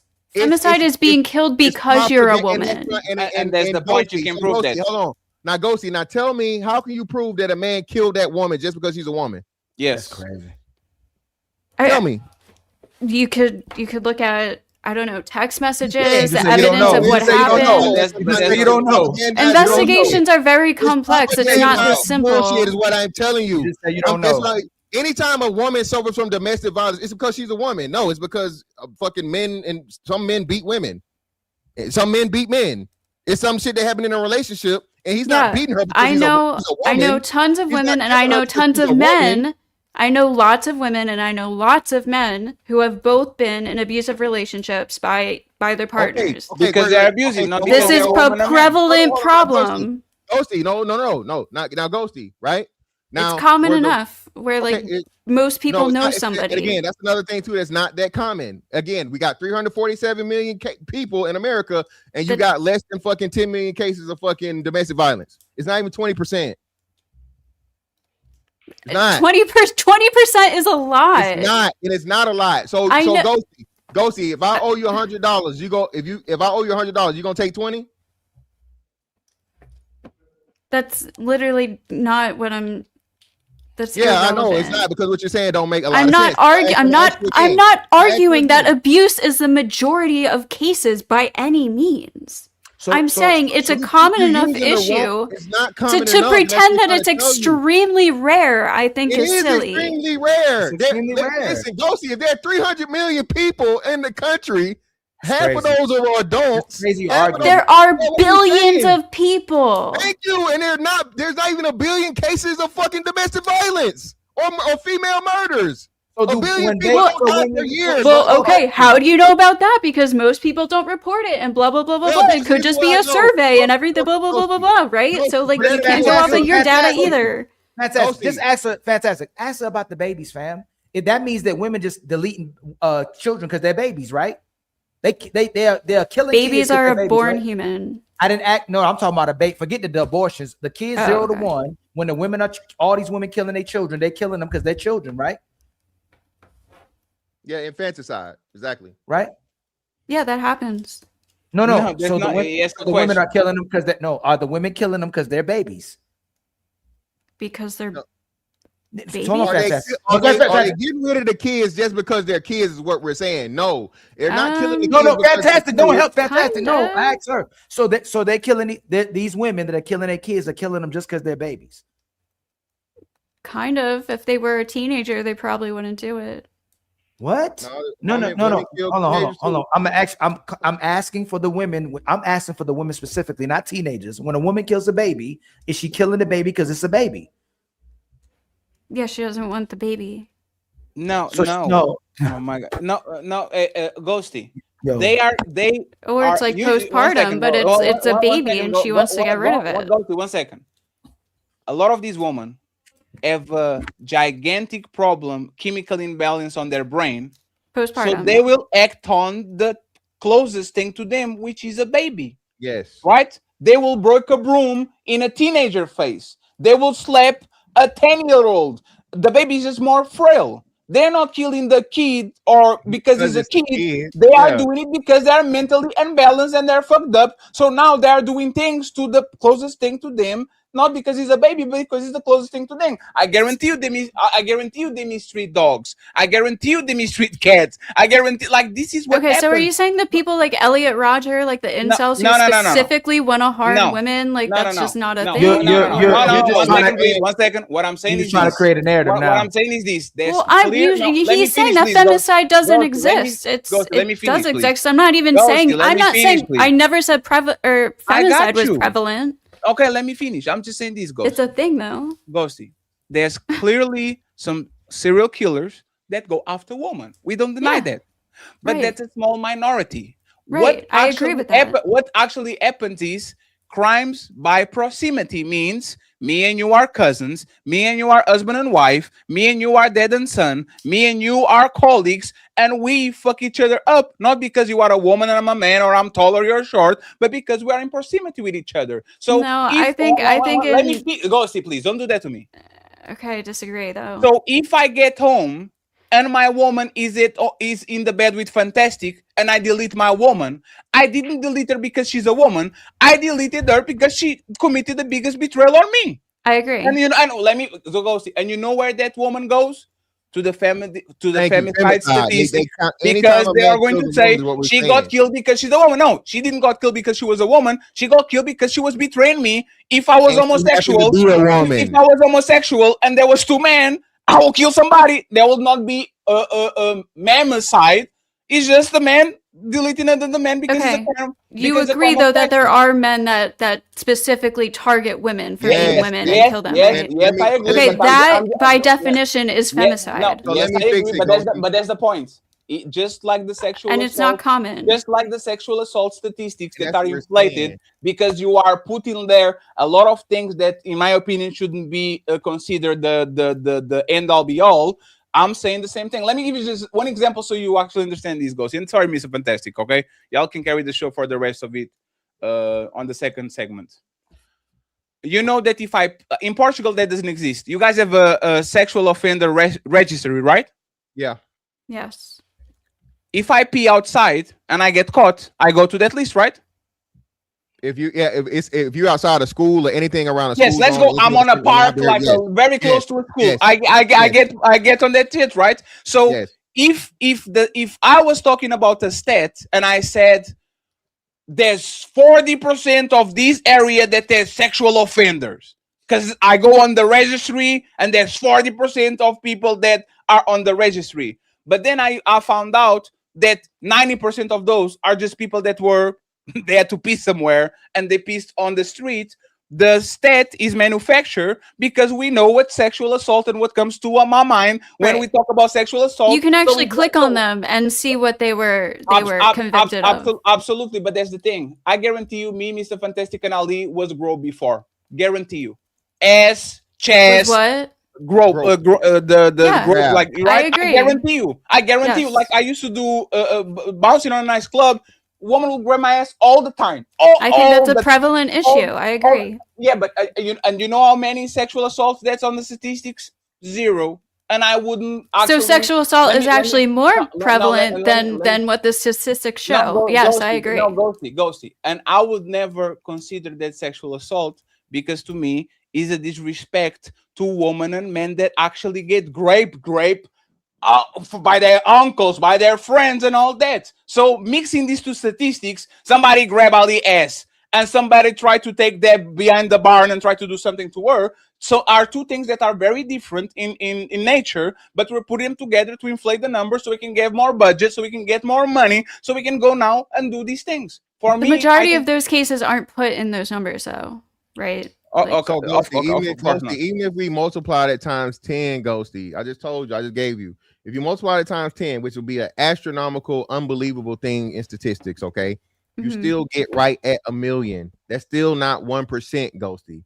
Still okay, not well, 1%. all I know is that in my life and in everybody, like the majority of people I've ever talked to, is they have all know somebody, usually multiple people, if not themselves, that this shit happens to, whether it be abuse or sexual assault. And to me, that makes it prevalent of enough issue. Sure. Hey, fellas and ladies, any one of y'all had sex while you're drunk? Anyone in life? Any time that you drank too much and you had sex with your partner? Anybody? There, but you muted. Yes. Everybody on the panel. Everybody, all of us Everybody were raped. 100%. 100% of the people on the chat. There's 400 people watching. 100% of this panel were raped because when you drink, you can establish consent. So you were raped. You see what I'm saying? I can legally make the number that I want just for the fact that I know the rules and regulations of what is considered rape. But we are not going to do that, Ghosty, because there's a disservice to people that actually went through that. Was Right. forced And I'm not to do talking it. about that, but Sure. okay. You know what, Ghosty? Can I play a video for you? Sure. It's time for some super chats.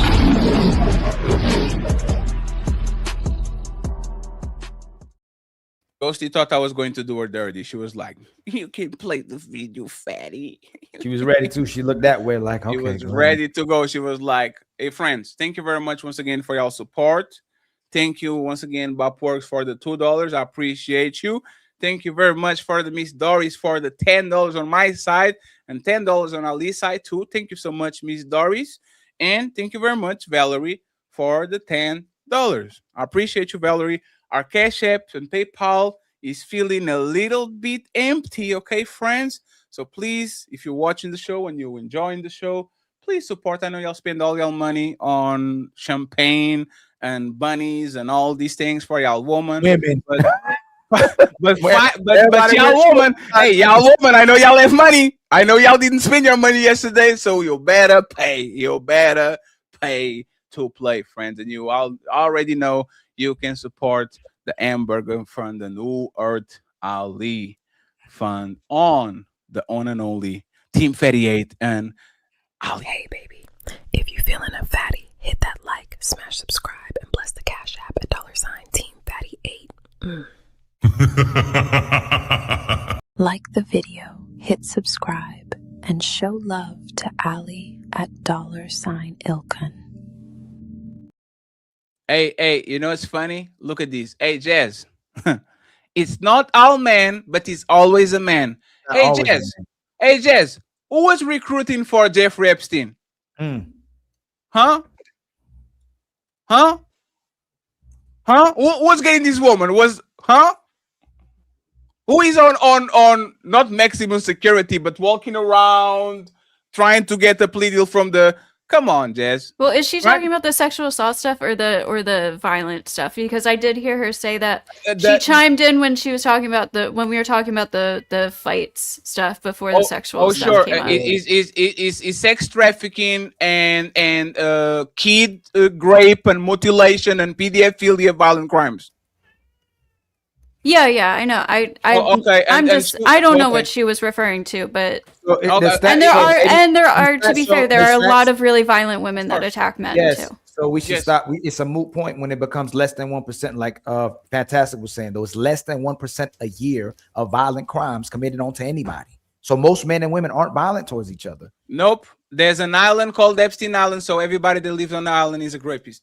Let's go with the super chats real quick, and then we go to the main event. This is going to be quick. That's what she said. 7 pumps and we're good to go. Friends, I have news for y'all. I actually last more than 7 pumps. I last 27. Okay. Trying to get my best. 27 was the best I could do. I will try more when I'm a little bit slimmer. Okay. I'm trying to get there.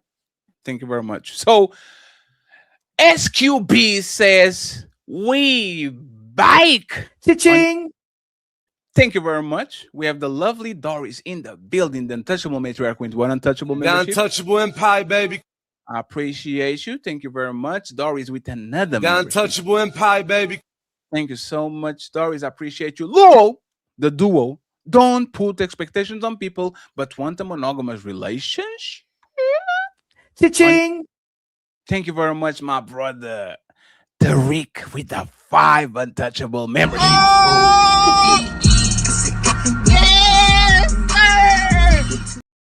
The Untouchable Empire, baby. We appreciate you. Zero Fallout comes in and says, Woman's top 5 love movies are the woman cheating on the good man, like Rose, Ghosty, Wood, Og, All the Room on the Door. They say they don't like abusive people, but the most best-selling book novel is 50 Shades of Grey. Again, we believe in woman. We believe in woman. We believe in a woman. Zero Fallout. Sniper. It says woman's top 5. Love. Oh, I already read this one. Thank you very much, my brother. We appreciate you. Zero Fallout back again, and it says name one great works woman has made over 500 years. 5,000 years for love. Woman complain about their broken heart. We are the true romantic, sir. Cap, look at all the woman who fled Ukraine. Ain't no regret in those ladies. Women are naturally selfish. It helped them survive being conquered. Thank you so much. Appreciate you. We have SQB's back at it again. It says 28 weeks later, the husband left the wife because of the infected, had her surrounded, and she survived. It has to be an exception to the rule. Thank you so much. It comes back again. It says, if you're surrounded by zombies, good luck. Oh, shit. What happened on anybody walk? Hey, Ghosty, did you watch Walking Dead? No. Damn, anybody watch Walking Dead? We just finished Fallout 2 last week, though. I did, but when the dude hit Glenn in the head, I was done with it. No, Ali. First episode. What happened when Rick's wife thought he was dead? She got impregnated by his best friend.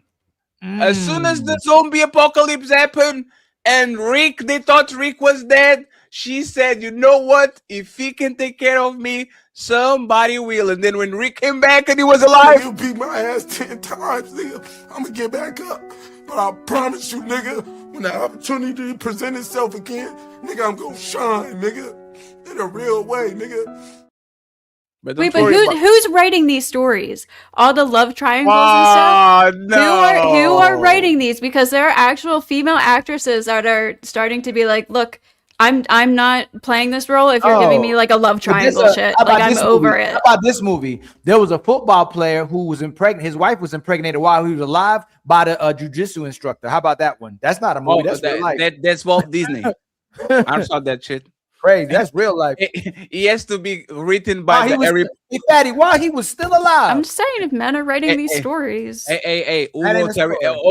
wrote Harry Potter? Who made that man with no nose go after Harry Potter for 8 movies? Who did that shit? J.K. Rowling. Was there cheating in that J.K. movie? Rowling. There was no cheating in that movie? That man was abused. He was legally being bullied. How about Johnny Depp? What was his woman was abusing him? No, she wasn't. How about Johnny Depp's woman? How about Johnny Depp's on his bed? No, that's not a story. That's real life. My channel started covering Johnny Depp. Yes. James Franco bringing him in his house, camera in the elevator. Like, how about her? Elon Musk too. Elon Musk. I literally hate Amber Heard. That's how my channel started. Was covering that shit. So why hey, Ghosty. Is Johnny Depp a good man? Yes, I love Johnny Amber Depp. Heard the bad woman? Yes, she's the most evil can you say, woman ever. repeat with me, all women suck? No. Okay. I will not. Checkmate, check. No, I'm kidding. Carl Anderson with a 5. Hey, shout out to my boy Carl Anderson. I appreciate it. The Untouchable Empire, baby. Thank you very much. 5. Hey, Ghosty, was Johnny Depp like a celebrity crush or something? No. I watched Pirates of the Caribbean when I was a kid, but I wasn't even like a Johnny Depp fan. Actually, watching the trial made me more of a fan of him. Who wrote Pirates of the Caribbean? I don't know. Man, you're welcome. Probably, yeah. Now we're going to everything a man does. We're going to say, welcome. You got it from us. 30K. Thank you so much for the 5 memberships, my brother. We appreciate you. Thank you. We have 30K saying 1 month strong. Look at you, 30K. Oh, Lord. Zero Fallout with a $10 ball says, ladies today are not worth the biggest sacrifice. Your value to society is more than ours. You are a text positive, women are a text deficit. on society. Most likely, she will birth another leech or poop. Ooh-wee. Ooh-wee. We have 4 more to go. SQ says, don't do it, L. Save her, and she will have moved on before they laid you in the ground. Yeah, that's with me. Shout out to Dr. Devil Dog in the building. With a $20 ball. It says, great convo. I'm proud of you. Jess, I see you putting in work. Fatty Ali and Fake Ali. Thank you. Thank you, sir. I appreciate you. Jess is getting better. I think Jess is getting a little better. She's a little bit more she tries to engage a little bit more. I'll give her that. And Ghosty too. Shout out to Ghosty. Until Angry Man pulls up. SQB is in the building. Says most are trolling. Jazz, the internet is in a real place. I would kind of side with that. Chad the Dragon TV, my brother, with the one untouchable membership. Untouchable Empire, baby. I appreciate you. Jabroni in the building saying, look up domestic abuse, social experiment videos, and see how the man defend the woman when they are being abused. Nobody defends man. However, a bunch of videos like that, a bunch of videos on the internet. The lovely Valerie pulled up and says, hello, everybody. Aww. Thank you very much, Valerie. I appreciate you being here. We have Jim Rat in the building. Cha-ching. I'm an electrician and I see a woman on the job site doing no hard labor. They're watching us do the while they walk around with tight jeans cleaning all day. Aww. Damn. And finally, last but not least, the sponsor of the show, 077 Smooth, saying great topic with a $50 ball.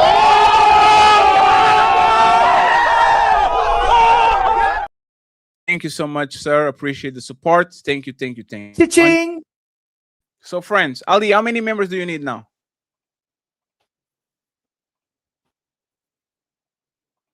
You're muted. 14. 14 members on Ali's side. I need 8 members on my side, and the Cash App and the PayPal are not full. They're $40 where we need 160 to go. Okay, friends? What'd you say? It dries the Sahara. Not Sarah. Sarah. That's wow. 10, 20. Whoa, 30, 32. So, friends, let's go to the main event. Spider-Man. Spider-Man. Spider-Man. Let's put the ladies that have been quiet for a while up here. Okay. Thank you, Shadow Dragon, for starting the train. Go ahead and send some memberships. If your name is in gray, become a member, friends. It's just a Netflix subscription. We are going to be okay. Okay. So Tobey Maguire, the first Spider-Man. This man got a 20-year-old girlfriend while he's 50. Okay. And of course, the conversation, the internet, just like they do with Leonardo DiCaprio, went crazy, right? I want to do a statement and then I want to ask a question. Nobody's going to stop Spider-Man from doing shit. So y'all can cry all y'all want. I want to see you stop Spider-Man. Go try to do it. See what happens to y'all. So what you tell the internet is irrelevant, because if Spider-Man wants a 20-year-old, he's going to get a 20-year-old. Go try to figure out, go try to stop him. Right? This is the statement. The question: if a 50-year-old man dates a 20-year-old woman, is that predatory or just preference? Let me start with Christian Deb, and then we go to Ghosty and the fellas. 50-year-old dating a 20-year-old, is it predatory? Yes or no? And why? It's a preference. She's 20. She's grown. 50 and 20. Yep. 50 and 19. She's still grown. That's 15 and 18. She's still grown. 50 and 17, 354 days. That is illegal. She's still a minor. No, the age of consent in a lot of states is actually 16, most of them. Is it? Yes. In my opinion, well, I wasn't aware of that, but in my opinion, until you're 18 and older, not saying that you're mature enough to be in a relationship like that, but you're still legal to be able. Why not 25 when the frontal lobe, whatever, is fully developed and people are fully grown-ups? Why the 18 number? Well, if I'm speaking for a woman's perspective, you know, I understand why a gentleman would want somebody much younger. But for women, for some women, they tend to be attracted to more mature men. And a lot of times when women date men that are closer to their age, those men don't have enough experience or intelligence and leadership skills. And they might still be a little on the mature end. And sometimes women mature faster than men do. So I can understand why a younger woman would want to date an older man. Deb, is 50-year-old man dating a 20-year-old man is predatory? No. Why you say that? Because 20 is old enough. You've been an adult for 2 years. Yeah. Is there any condition where you think a 20-year-old being with a 6-year-old or 50-year-old would be predatory? No. If they weren't of sound mind, like if they didn't, you know, I don't know. I actually always wonder this. Can autistic people give consent? Autistic people? Yeah, like a 24-year-old, like autistic or mentally not all the way there. Can they give consent? I'm not sure. Yeah, I'm not. I don't have experience with it, but I don't. Once they're adults, it can give consent once they're adults and they're established to be, because there's some people that get married that are beyond autistic, like, you know. So people with, but yeah, it's definitely you know, I guess taboo. But why yeah, you smirk? Do they have to have a guardian though? Why you smirk? Why you smirk? No. They have to be. You think this funny, fantastic? Of course it is. It's fucking hilarious. Fucking hilarious.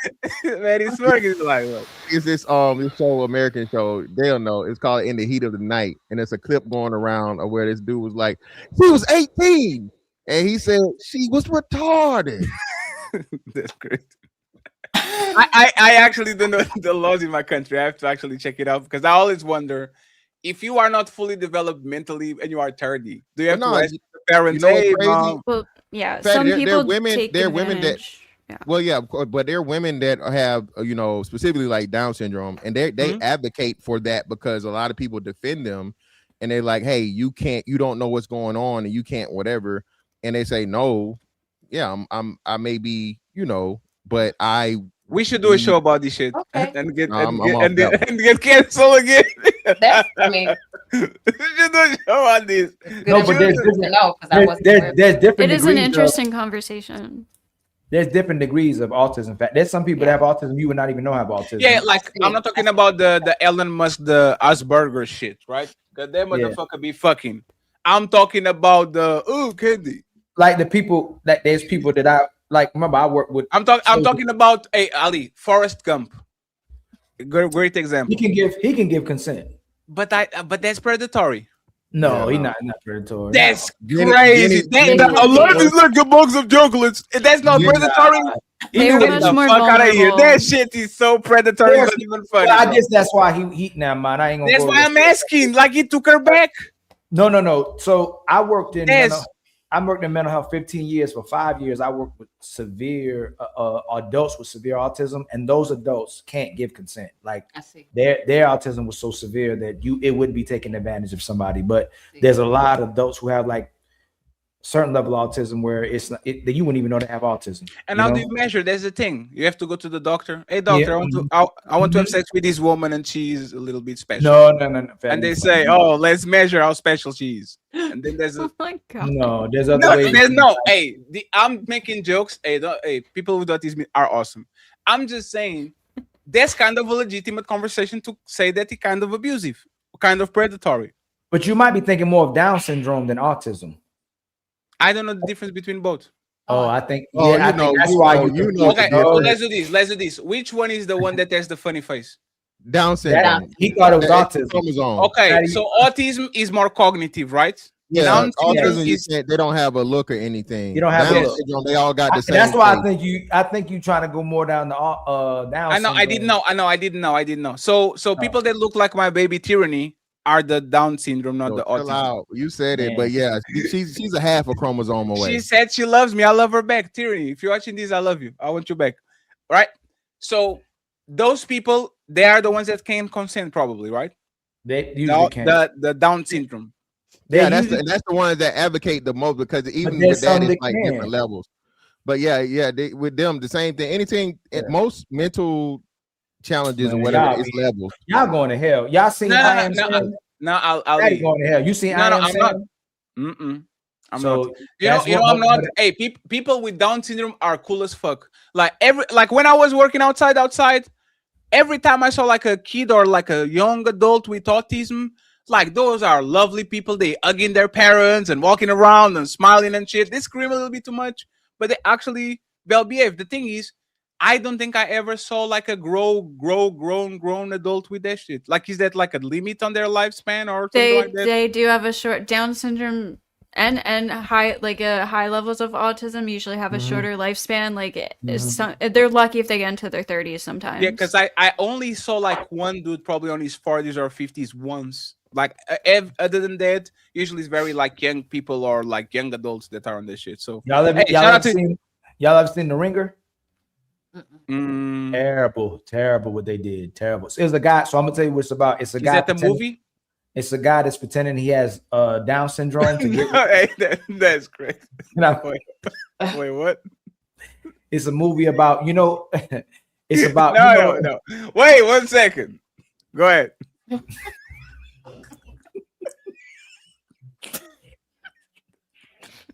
It's a movie about a dude pretending he got Down syndrome to get with the woman who trains and helps the guys with Down syndrome. So he runs track and he like beats everybody, but he acts like he got Down syndrome to get with the woman. So y'all gotta watch it. The bad part about it is majority of the actors who act like they had Down syndrome in the movie don't actually have Down syndrome. That's great. So everybody was pretending to have Down syndrome in the movie, but most of them didn't have Down. Y'all gotta. You know who it is? Johnny Knoxville was the from Jackass. He's the star of the movie. Stop. Fatty, go watch it tonight. But I thought they were going to ban that movie, but that movie's horrible. That movie's horrible. That movie's horrible. But yeah, Johnny Knoxville is the star of the movie. Oh man! But that movie is hilarious. Like it's funny. It's like a comedy though. Like comedy's point is to be funny. So the point of it is being funny. But I'm telling y'all, that movie's evil. And I mean, it's funny. But I thought man stopped on the Let Me Be Gay so I can. Nah. That's crazy, man. Is that a comedy or is it drama? It's a comedy, but the fact they would never let nobody make that comedy today. It came out right near the end of time where in the 90s where you could still make certain type of movies. They would not let nobody make that anymore. But everybody's acting like they got Down syndrome in the movie. And you know when Robert Downey Jr. in Tropic Thunder said never go full all the way. That's what Sean Penn did, and it hurt his career because he went full. In the movie I Am Sam, he's a dad who. No, I don't think they hurt his career. Sean Penn literally was on the last movie with Leonardo DiCaprio. He did, but it hurt. Like he did a great job. It hurt his career, man. He wasn't the same after that. And Robert Downey Jr. was not. Have you seen Radio? Nope. Don't watch. Not Robert. You mean Cuba Gooding Jr. No, I said Cuba. That's Robert Downey Jr. I saw that. Radio is the movie that on the American football, right? Yeah. Yeah. Hey, I'm not even. Hey, I will say this. Please don't judge me, man. I'm not going to say, man. Yeah, don't say it, man. Yeah, don't say it. But that movie, it ruined his career. He went the same after that. And when Sean Penn did I Am Sam was a guy with Down syndrome that had a kid. And he was taking care of the kid who played in she's a very great actress. The girl who played in Man on Fire. She was a little girl in that movie. Lupita. Lupita. What is the name? What's the name of the little girl? I think her name was Lupita. Her name was something. No, not Lupita. Not Dakota Fanning, is it? Not Dakota Fanning, y'all. Thank you, fantastic. Lupita is the girl that. Lupita. I think it was her name on the movie. It wasn't a real name. Yeah, but he played a guy down who had a kid, and they were trying to keep him. I think it was based on a true story too, but he wanted to raise his daughter. They say he was incapable. It was sad, boy. Hey, it's a tearjerker though. They say he was incapable of raising his daughter. That's crazy. On a serious note, I don't want to talk about this today. I know I'm going to lose control. I had so many great days lately. I don't want to be sick tomorrow. Ghosty, 50 years old, is he predatory or not? I think in some situations it definitely can be predatory. In this I do think Hollywood is a little bit different. Wait, Lots what? Why is he different than? I think lots of people who grow up in Hollywood and are trying to be actors and stuff, they're not necessarily more mature, but they're a little bit, they're raised in a more adult world from a younger age, and also they understand, like Tom Holland. Is that who we're talking about? Or No. Sorry, I get this. Tobey Maguire. No. Ghosty, how old are you before we start? I'm 30. Yeah, you should know better. I'm sorry, Tobey Maguire. You better put some respect on the original Spider-Man. And Leonardo DiCaprio, these are like millionaire, very famous people that like there is like a trade-off. Whereas like a regular 50-year-old guy going after a 20-year-old is like a little weird to me. And even in this situation, I still think it's weird. But it's like, she's a model, she's grown up like around these celebrities and stuff. She understands she's dating a celebrity. It's a little different. I still think it's weird. Can I ask just a little question, Ali? Just like a follow-up, very quick, right?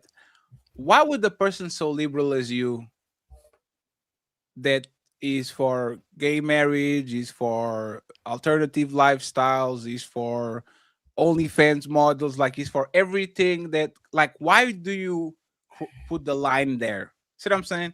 Like, why would that, like, a woman can do anything and everything with her body, gay people can have sex with each other, woman can be sluts, everything can happen, but you cross the line in a 20-year-old dating a 50-year-old. Like, why would the line be there? Because they're just not on the same mental level. And also most 50-year-olds are specifically dating 20-year-olds for one thing. And it's usually a sexual thing. Sure. And most 20-year-olds are dating 50-year-olds for one thing, which is money. And sex. Potentially, or they are misled into a situation that they think is genuine that isn't always genuine. So what is a 20-year-old man when he dates a 50-year-old woman trying to date for? I don't know. I also think that's very weird. How can you say you don't know? You just said you knew why the 20-year-old is dating a 50-year-old typically. Is for one thing. No, I said I understand why the 50-year-old is dating the 20-year-old is for one thing. Why is the 50-year-old woman dating the 20-year-old man? Oh, you're asking about the 50-year-old woman? Why is she? I thought you were asking about the 20-year-old. Yes, why is she? She's dating him probably for the same thing. She wants a young sex object thing. So she's being predatory towards a 20-year-old too? He doesn't want sex too? I mean, he might, but he might not know, as he like doesn't know better. So why are we on? Okay, so what is a 20-year-old woman? Because lots of times these older people are misleading them into thinking they actually like care about this person, want a genuine relationship, when really they're just looking for like a hot young person. And often it can be predatory, where it's a weird desire for young, like they want to go as young as they legally can. Yeah, that's what we used to think a 20-year-old woman was looking for too, but she's looking for a good time. She's looking for somebody to spend money on her as well too. She's looking for and that is the case, which is why in some cases, which is why I think Hollywood is a little bit different, because some of these younger women understand, like, okay, well, this is fucking Leonardo DiCaprio. He's like a celebrity. He's super rich. Like, I know what I'm getting into. Whereas with like a regular person, sometimes they mislead them into thinking like they genuinely love them when they're just using them for sex or for a weird fetish. So you're saying a 20-year-old woman is dealing with a 50-year-old man for love? Sometimes, yeah. Most times. We're not talking about something. So you know what I like when we had these conversations? You'll turn the minority to a majority, but I'm asking about this time. Are most 20-year-old women dealing with the 50-year-old man for love or money? I can't tell you that. I honestly You can't tell me that now. Here we go again. Hey, Well, Deb. I'm not sure. I know, it's genuinely. okay. I know. But you just told me what you were sure of this whole time. You said the guy was being you can tell me the 50-year-old wants sex, but you can't tell me the 20-year-old wants money. Why do you know what the 50-year-old wants? I said but you in don't- some hold on, I you're said 30. in some cases it happens. I don't know what the majority is. You're 30 years old, so you were 20 before, but you can tell me what a 50-year-old wants, but you're not fit. You never been 50. So why can't you tell me what a 20-year-old woman would want, but you can't tell me what that 50-year-old? You can tell me what a 50-year-old man that you're not. Because not can tell me everybody what is he the wants. same, so it's No, different. I'm asking right? you. I'm not. That's not what I asked you.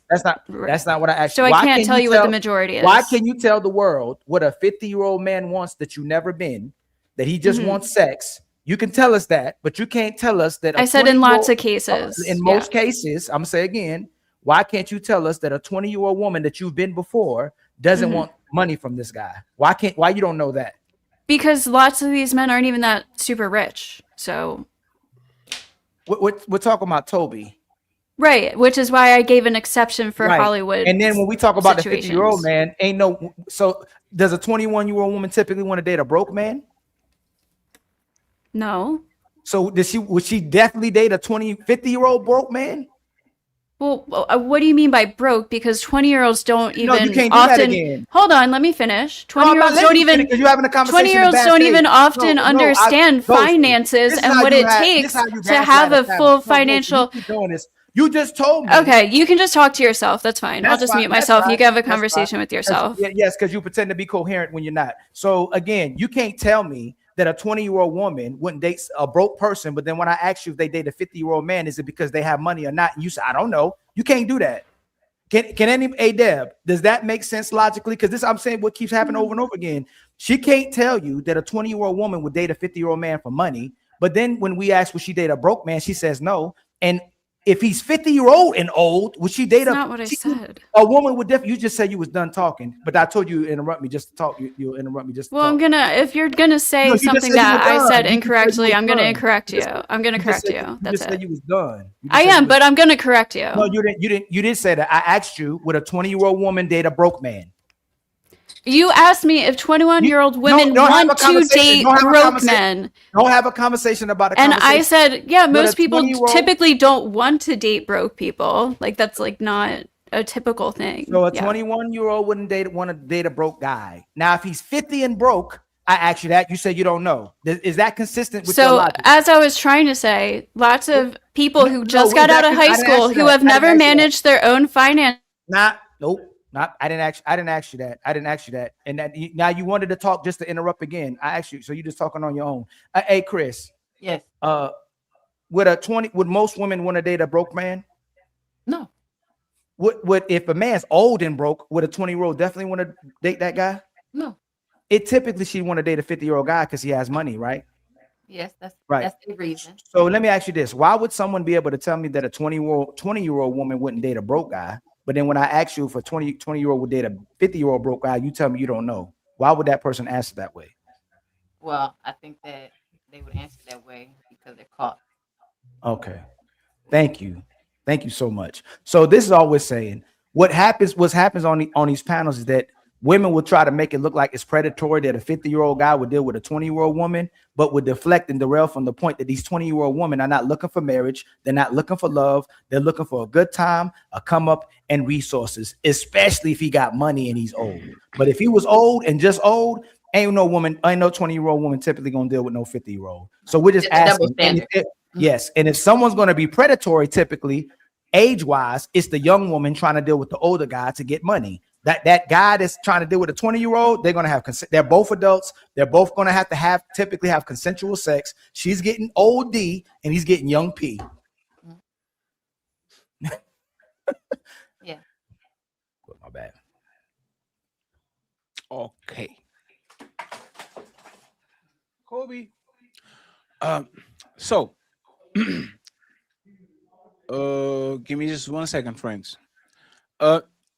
So if most men could have the opportunity, would they take it? If most 40-year-olds and 40-year-old men, 50-year-old men could have the opportunity to date a healthy, young, 20-year-old, do you think most men would take it, or do you think they wouldn't and they will match with women that are closer to their age? Let me actually start with the fellas first, and then we go from there. Let's get Mr. Fantastic and Reese from Philly. Welcome to the show, Reese. Hey man, they say ain't no pussy like new pussy and young pussy. You hear me? Damn. So I mean, if they could, they would, but they can't, so they ain't. So most men could get highly attractive women of younger ages. At older ages, they definitely would. What about you, Reese? Do you think if most men on their 40s, 50s, and 60s could date 20-year-olds, do you think they would? Me, yeah, I would say they would. I think dudes in their 60s going after 20-year-olds, or even in their 50s. I'm in my 50s, going after 20-year-olds. I'm not too sure about that, right? And in my older age, when I turned 40, I stopped approaching women, period. Sure. So I only date women that come at me. And it seems like the younger women that are at least 10, 15 years younger than you are the only ones that had the courage to do that. So I will actually give you a visual interpretation of what we were talking about, right? Mm-hmm. So this 20-year-old woman comes to you.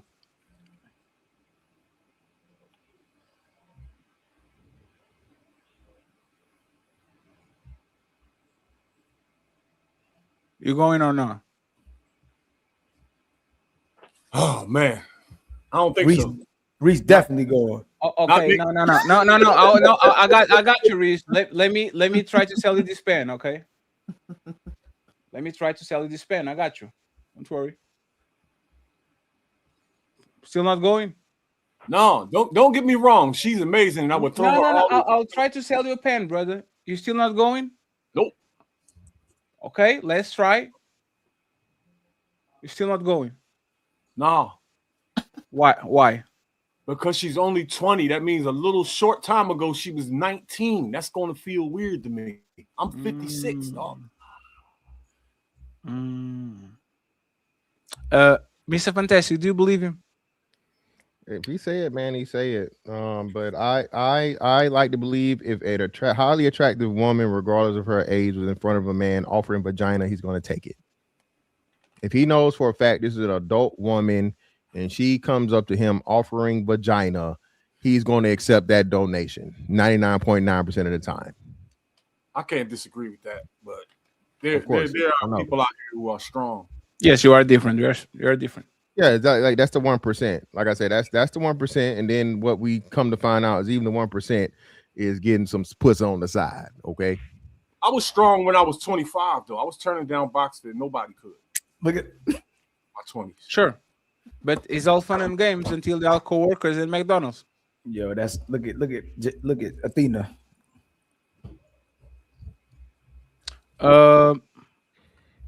Mr. Fantastic, did you answer the question? Did you not answer the question? Did you reply to the question? Yeah, but both of them. Most men could or they could, and that one for that girl, most definitely. You know, I'm all up, down, and through there, front, back, side to side. No UGK, top and bottom lip injection. So Deb, do you think that most men, if they could, they would date a 20-year-old? Yeah. If they could.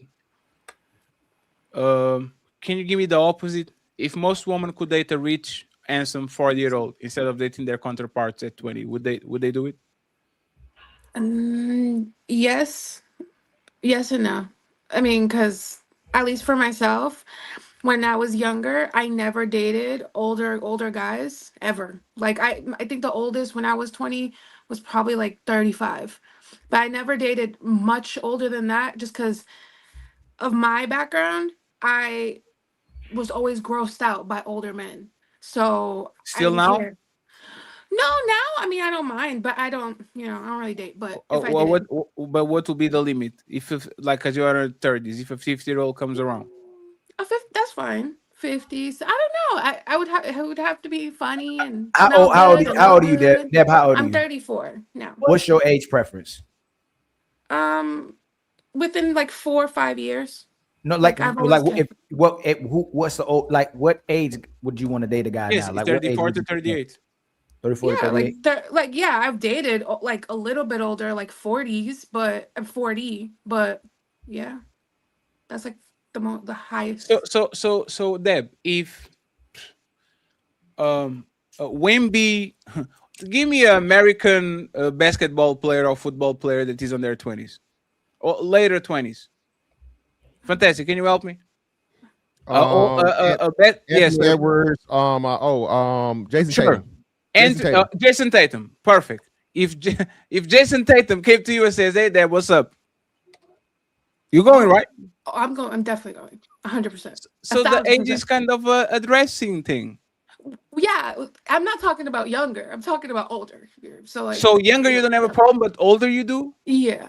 So if Idris Elba comes to you, No, he's not a problem. I'm not saying any age is a problem. I'm saying that's just what I've gone for. That's not. It's but not that that's the thing. I would. As long as they have the prerequisites that you want, age is like it blows off the map, right? It blows off Yeah, the age doesn't matter as long as they're attractive, they're funny, they smell good, And you think that's most women, or do you think it's just you? No, I think it's just me. Most women aren't going for that. They don't care really. You think if they're most women don't attractive go as long as. you think most women? Do you think the 35-year-old wouldn't go for Jason Tatum? Yeah, but again, said he's that- also attractive. No. No. Would Deb, most, that's not it. would Go most ahead, Ali. women go for Jason Tatum, Deb? Oh yeah, Would most women go for Idris Elba? yeah. So what makes so there's nothing different between y'all? Well, the difference is that I mean, with them specifically, they're they're both rich and really handsome. attractive men. No. So this Betty is already said right. it. Hey, so this is the thing, right, Deb? Women make rules for the guys they don't like. Okay. So when they don't like men, they start to put these milestones. You need to have a 3-bedroom apartment. You need to drive a BMW. But when they like somebody, especially if they're attractive or they're money, everything goes out of the window. And this is why a lot of times you have a woman that says dating younger men is man dating younger woman is gross. But if they were 45 and they have the opportunity to date Anthony Edwards, that is a 6'5", making $100 million per year, they would go. And they do this for them a baby, kind of, right? Same thing with older people. Like men have all these rules. Oh, I wouldn't date a woman with a baby mama. I will never do it until Bernie's Burgers knocks at your door. And now you're stepdaddy because you like what you see, right? So we were just asking these things because, in my opinion, and this is my observation, it's only gross if the dude is not attractive. There's no white woman that sees Brad Pitt or Johnny Depp or the Wolverine, what's Hugh Jackman, and says, "Oh my God, they eat it on me. It's so gross. I'm only 23." They are flattered, right? And for black woman, I think he will be the same. If he was the janitor that is balding and is working on a school, you would find gross that is meeting a 20-year-old. But if he's one of these top of the line movie actors or basketball players or something, most of the people will actually find fine. Matter of fact, let me give you an example, right? Bill Clinton fuck Monica Lewinsky. Now they're saying that Donald Trump had an affair on his first term with the secretary. She's on her 20s, later 20s, early 30s. And that man is almost 60, right? Woman like power, regardless of who he is. If the guy is 18 or the guy is 68 and he has a tremendous amount of power, most of women will literally change all the rules they have to be with said dude. So how is this a problem? See what I'm saying? Tobey Maguire is $100 million man, one of the most known superheroes in the world. If he gets a 20-year-old, isn't that easy to understand why the 20-year-old is with him? And matter of fact, that's not even my question.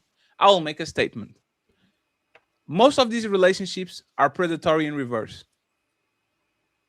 Can I respect? Y'all don't want to talk about that. Ghosty, I'll leave you. I'll let you answer. I just want that to sink in. Most of these relationships, you think the predator is the man, the predator is actually the woman. Most of these relationships, the predator is actually the woman, the 20-year-old that is not physically attracted to the man that is 50 and 60, but because he has money or has house or has properties or something like that, and they want that shit, they will literally go ahead and pretend they love these people, so they actually go ahead and get access to these things. As soon as you take the money, as soon as you take the properties, as soon as you take the fame, this woman wouldn't touch this man with a 100-foot pole.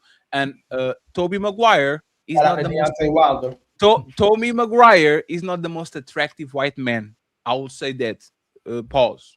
He's not like he's not a man that is traditionally handsome, right? He has the baby face that didn't age well, kind of type of face. I guarantee you, if he was not Tobey Maguire, if he was Mark from Accountant, that woman will never look his way, while Tobey Maguire will still look her way if she work on Staples Center or whatever the venue they are go about. Go ahead, Ghosty, uninterrupted, and then Ali pick up where I left. Okay, so to an average 20-year-old, to an average 20-year-old, a man who has money is a man who has a regular job, a house, maybe even an apartment, and a car. That's a man who has money to her. Oftentimes, these relationships go where the man meets her and he says, "Oh, you're so mature for your age, and I really wish women your age were like me or were like you, and blah, blah, blah, blah. You're so interesting, blah, blah, blah, blah, blah, blah, blah." And she might think she finds it flattering. She thinks it's cool. She thinks it's cool he has a house and stuff, blah, blah, blah, blah, blah, blah. He is still using her solely because she's young. And I'm not saying this is for all age gap relationships. There are some genuine age gap relationships where people are in love or they have some kind of arrangement. I don't care, whatever.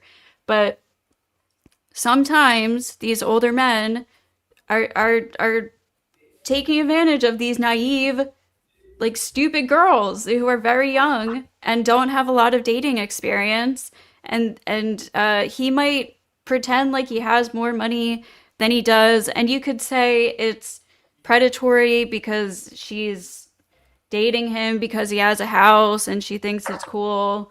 I think women dating men solely for money is wrong. I don't like that either. How is it wrong? Because I don't think people should date anyone because for using them solely for Ghosty, something. But So Ghosty, that's life, right? no, I guarantee you, a man knows. this is why we have so many fucking divorces, because people are like, "Oh, you have money, that's Ghosty, fine you enough don't for care me." Ghosty, you don't care about those. Respectfully, this is not a virtue signaling show. You don't. I'm for not the most- virtue signaling. Signaling. I've been is saying right. this Yeah, but that's forever. we know we for the most part don't care how these people are together. They want something from each other and they get together. But most Okay, men but when know. it's disingenuous, that's when I think it becomes predatory. Sure, If he's but- pretending he's genuinely into her and he sees a future with her and wants to wife her up and have children with her and shit, and when really it's just young, vulnerable, naive pussy, I think that's fucking creepy. No. 1 second. If I want to have sex with an attractive woman, that's the only reason I need to have sex with. Of course, don't tell her a dream. But if I only see you as a piece of meat, I have all the right as a consenting adult to open your mouth and to do what I need to do with her. Right? Sure, That's what if it you're is. being open and forward about it, and it's just like, look, I'm into you, you're Sure. hot and young, and I just want to fuck, Sure. and But she Ghosty. consents to that without Sure, being sure. like peer Ghosty. pressured into it, then sure. Sure, Ghosty, but this is why you shouldn't put the naive and young, and because it kind of puts a woman on the position of a victim. I'll give you a better example, Well, right? young people are naive and stupid and And, can be easily older pressured people are into naive and situations. stupid too. But most of people are stupid their all their life. They don't get better. The person they were at No, 25, you learn. they just have more miles and more scars. But at 45, they continue to be stupid. But for the most part, if you are a man, for example, if you are, it's going to cost you a lot of pussy if you live on your mama house, and it's going to get you a lot of pussy if you have a mansion. We know that the environment where the woman is, a lot of times, is the difference between you getting a full course meal and you won't getting a kiss in the cheek and she goes back home. You have in your own space, a place of quality with a nice TV and some nice sofas that smell well, and have a dog walking around, and there's a pool outside, and you can put like women like nice things. Women like nice cars, women like nice strips, like they like nice stuff. So I wouldn't say it's predatory when what people want get what they want. On, for example, what is that woman? To me, it's the most probably the most beautiful woman. I of course there's exceptions. What is Anna Nicole Smith? The blonde woman that married the 70-year-old guy. Right. Right. That woman Again, is in Hollywood, I did say I think it's a little different, but right. That woman, in my opinion, is a 10. And what she did might be considered predatory, but that's the thing. Why do you think the man that was 60 something or 70 was with her? This is clearly a situation that is beneficial to both.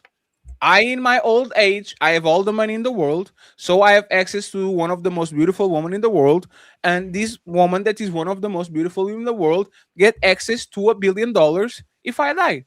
What is the problem with that? I don't see no problem.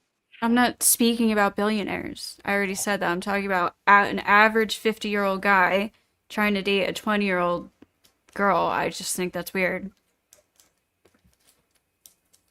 So there's no problem, no. As long as he's consenting. I already said in like Hollywood with really rich and famous people, it's a And different what world. What about in real life? If I'm a Amazon supervisor, I'm 50. Yeah, I think in most cases, I think that's gonna be weird.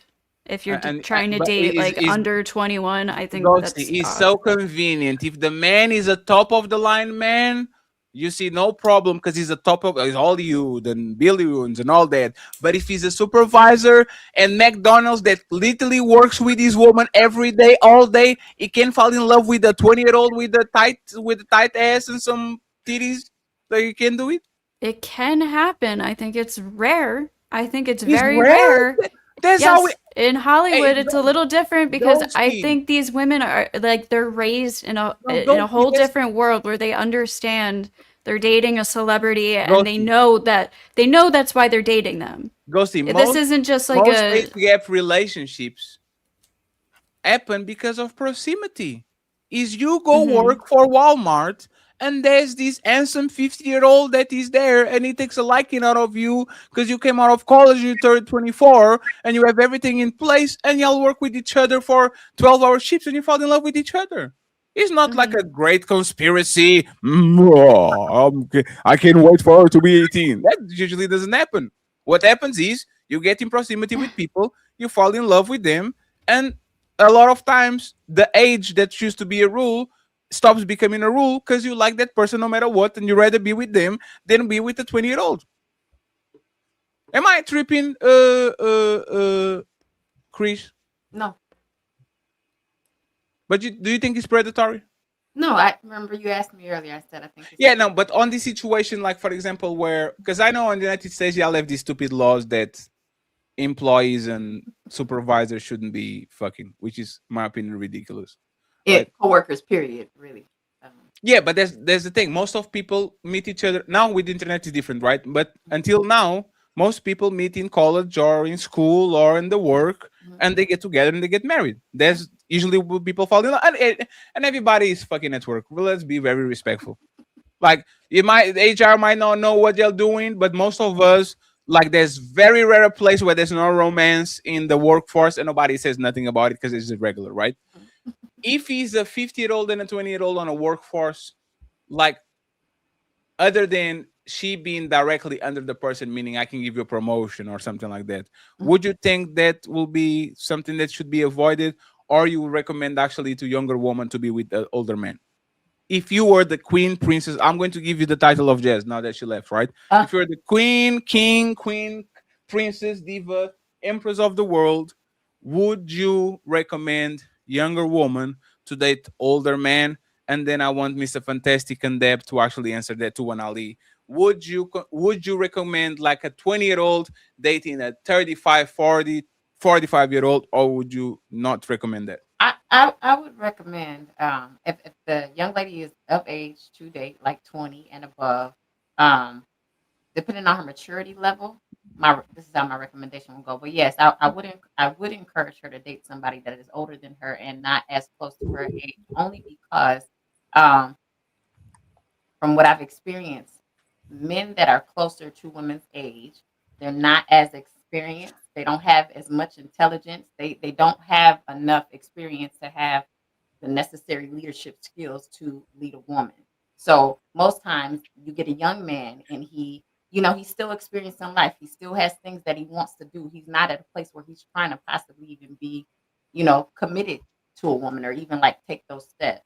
So I don't think that a younger woman would have much to gain from a younger man in most cases. So yeah, I would encourage a younger woman who is of legal age to date to consider dating someone a little bit older than her for sure.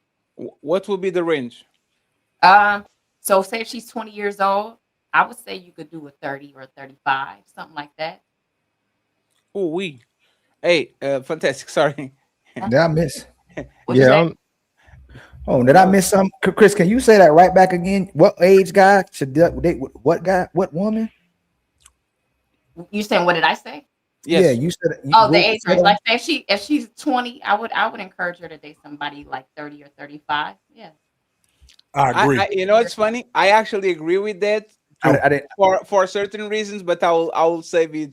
Let's see Ghosty and Deb, and then we go to Fantastic and Ali. No, so you saying you talking about serious dating? Oh yeah, for sure. But the part we keep missing is that the women aren't dating for serious dating. These women, most of these women are not dating anymore to love somebody. And I was going off the question that Fetty asked me. So I know you did, but the thing, I'm adding additional context because a lot of times these conversations are being had in bad faith, as if the man just wants sex and the woman wants love. When it's typically what Fatty said earlier, you have to reverse it. The women want money, and the man may want sex, and may have access to that woman, but he'll do what he needs to do for that woman. Well, when the woman changed her mind because she actually didn't want the guy, she wanted his resources, she'll just leave. So we keep perpetuating in society is man wants sex, woman want love. We're not there anymore. We're way past that. Typically now the man wants the woman. You could say sex if you want to and love, and we'll keep her, but the woman wants power, like Fatty said, and resources. She don't want him. So Fatty, with the question that you just asked me, did I answer the essence of the question, or is there other things that you want me to answer? You did. Yes, you did. I'm not saying you didn't answer it. But what I'm saying is that when we have these conversations, it's like we'll get to when we have this is like kind of a predatory conversation we're having about who can be predatory, right? Okay. Who do you feel is typically the more predatory person now in today's age? Is it men or women?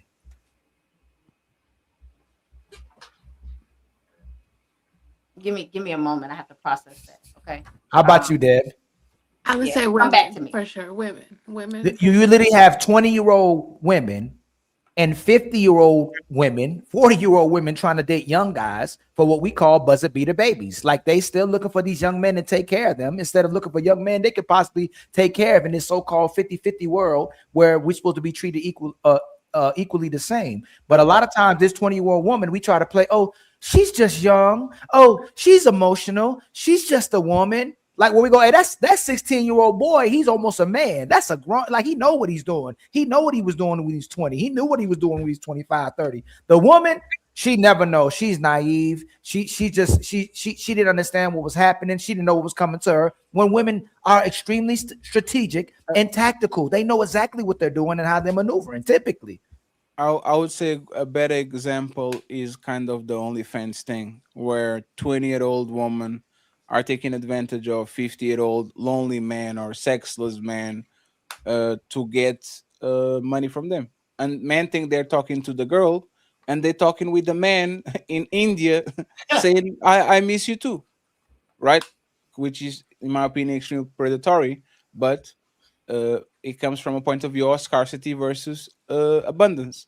Most of these women come from the point of view of abundance. They have so many mental tension, so many sims, so many people around them that they kind of start to use that. I would say, for example, a friend zone is extremely predatory towards men. If that man has romantic interest over you and you, for whatever reason, don't get rid of him, but you put him on a place where you can extract things from him without actually give him something back, to me, that's predatory. It's predatory in nature. Does a man have the possibility to leave that situation? Absolutely. But for the most part, I think women are smart enough to actually know what they're doing. Ghosty, would you what will be the age range that you would advise a 20-year-old to date, for example? Older, same age, 10 years, 15 years, like what will be the range? Someone within a couple years of their own age, whether like up to 3 years younger than them, or maybe like 5. The ideal situation would be within 5 years, either direction. Well, I guess if they're 20, then it can't not 5 years younger, but yeah, but why 5? Why not 10? I mean, you can What do is 10, the difference but between I think what is the difference between I think there's a huge difference between a 20-year-old and a 30-year-old. 25-year-old man. So after 25, age gap isn't as big of a deal to me. But under 25, that's when I think those are the most significant years of people not only developing their brain, but their experience, what they want in their life, what they know about themselves. Mhm. So yeah, those so are the most Chris- vulnerable years for man or woman. Chris and Darling, if we change that in society and told girls to keep their legs closed, and be with the right guy, marry before you carry, and also if you're going to deal with somebody, only deal with somebody 5 years, between 0 to 5 years, are they going to listen to us? Probably not. They probably will not. So it doesn't even matter. That's why when we have these conversations, like women, like Fatty say, will set these premises to make them look not you either, Ghosty. I'm saying what women will do in principle. They'll talk in principle to make themselves look good, like they're virtuous, like they're righteous, like they're trying to do the right thing. And when it's convenient, they'll break all those rules. The rules don't mean nothing. And when the rules are broken, they're gonna blame the guy for not following the guidelines. He should have been a leader. He should have led her the right way, but he helped her make the wrong decision. And it happens repeatedly all the time. And Fatty says this all the time. He can't say it all the time because it'd be overused. Women use sex for power, and men use power for sex. But the women get to play victim to it. The men can't. Like soon as the women call the man out for doing it, they go, he's a predator. He wants sex, but we won't admit that the women want power. We often talk about how men get manipulated by women, especially younger men. Like they get cheated on, they get mistreated, whatever. Like this is just a factor of young people dating. Well, tell me the guy that won $1 million suing a woman for using them for power. What? Tell me the Why, woman. like, Tell can me we the talk case. about reality? No, we're like, talking just about reality no. or Don't say no. Let's not extremes? talk about reality. Like I don't know why women sue men all the time for being predatory. All the time. And Do you take- think that's the average experience? Is and they women get and suing they get men settlements. for millions of dollars? They get settlements all the time. Yes, there's always settlements. Women always So get settlements. you accused No, me kid, earlier no, of not talking, let- not yes, I'm so talking sorry. about generalities and only talking about rare exceptions. But every time I talk to you, that's what you do. I'm not going to let you escape away from what I just said and you try to derail. Tell me the case where a man got to sue a woman for taking advantage of him for power. She took advantage of his power. Tell me that case. Off the top of my head, I can't think of a case for Because either you don't know one. one. Because you can't. It's not the same. Y'all can Because play I don't victim. look at I don't 'Cause look you at can who's play suing victim. who, because that's fucking Yes, you weird. do. No, Yes, you're you do. playing You care victim, about it, and dude. now you triggered. Now you Oh triggered. my god, you're the Whenever- one always crying again, victim. again, Literally every time- panel I'm on with you. Every time we fight the I'm point- just saying, young men and young women are vulnerable. This is when they're going through their learning experiences with dating. That's all I'm saying. And then you're crying about men, billionaires getting again. sued. So an hour ago, 30 minutes, hour ago, you were trying to make men look like they were predatory and violent criminals. I do think a lot of times 50-year-old men looking to Please stop interrupting me. Not like you're doing it on purpose. Now I'm not interrupting you. Let me land. You open your mouth, I'll let you finish. So let me finish too on my own show. Fantastic had to tell you literally that the violent crimes that men and women commit is less than 1%. So don't say I'm crying. You try to play victim all the time and let women play victim and make it predatory when a woman's dealing with a man. All I'm saying is that you speak on what actually benefits a woman. You don't talk about the things that benefit a woman or how men are hurt in today's society because of the injustice that occurs. That's all I'm saying. You use Johnny Depp. We talked about Johnny Depp, but we're not talking about Johnny Depp right now. I just asked you if it's fair, if it's just. Tell me where a man was able to sue a woman because she was trying to take advantage of him for his power. And you couldn't. That's all. And I let Fatty come. Every time I talk, you triggered. I have to let Fatty go. I'll let you come right back. Every time I talk, she triggered. Go ahead, go see and interrupt. I was about to leave. If you're gonna mute me, keep muting me. Don't talk over me. No, Don't talk over me. one second. Ali, I got you. Ali, you one talk second. over me Ali, all the Don't talk time. over Ali, me. one No, second. I don't Ali, talk one over second. you. Ali, 1 second. Yes, you do. No. Ghosty, that's not how it works. You have the opportunity to talk for 99% of the show almost uninterrupted. But if y'all are having points of contention and y'all don't see eye to eye and y'all are aggravating each other, and it was like you laughing about it. Oh, the crybaby, you're crying. Like, let the person finish so you can go afterwards. He's muting you because he wants to finish his thought, not because he wants to silence you. He's talked over me multiple times, and you he talk over literally it's only he literally said, "No, I'm not." Ali, you literally said, "I'm not going to let you finish." It ain't Chris. You said to me twice on this panel, "I'm not going to let you finish talking." You said, "Sorry, I'm not going to let you Again, I finish." told you Ghosty, did you before, overtalk all him in the women show? learn from women like you. You're a Ghosty, victim. Like Ghosty, did you? victim. 1 second, Ali. Ghosty, did you overtalk him on the show too? Yes, So, but there's his show, right? But she's a victim. but there's his show, right? He has the right to say, "Please don't overtalk me on my show," right? if he keeps doing it to me and then mutes me when I respond and I can't say anything, I'm not going to be here. Sure, but Man, when you no, overtalked Ali, me. 1 second, just 1 second. But when Ali was done, he said, "Go ahead." Like, didn't you have opportunity to get on the plane, go upstairs, and then land it? Like, don't you have the opportunity to do it? It's not like we rob you the opportunity to respond. You have the opportunity to respond. Go ahead and interrupt it, please. I don't even remember what we were talking about. And that's victims. And I'm not trying to be a fucking victim, but you are such a fucking crybaby all the time. Right? And you tell men they cry when they express I themselves. literally said that men get cheated on, and you said that I'm trying to play victim. Like, I literally don't know. You don't care what I say. You call me a liar. Nothing I say is ever good enough. It's like, well, show's over. Hope y'all enjoyed it. But nah, don't dip yet. We still got them final thoughts coming. Y'all really tore it up tonight, huh? But don't dip just yet. Let's hear them final words. Hey, that's it. Show's done.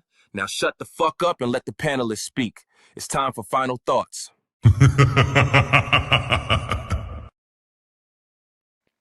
Thank you very much, friends.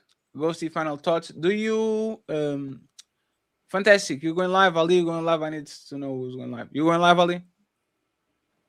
Yes? Yeah. Okay. Send me a message, please. Ghosty, final thoughts. thanks for having me. Good show for the most part.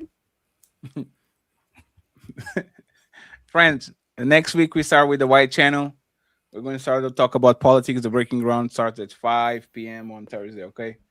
Morning shows 4 times a week.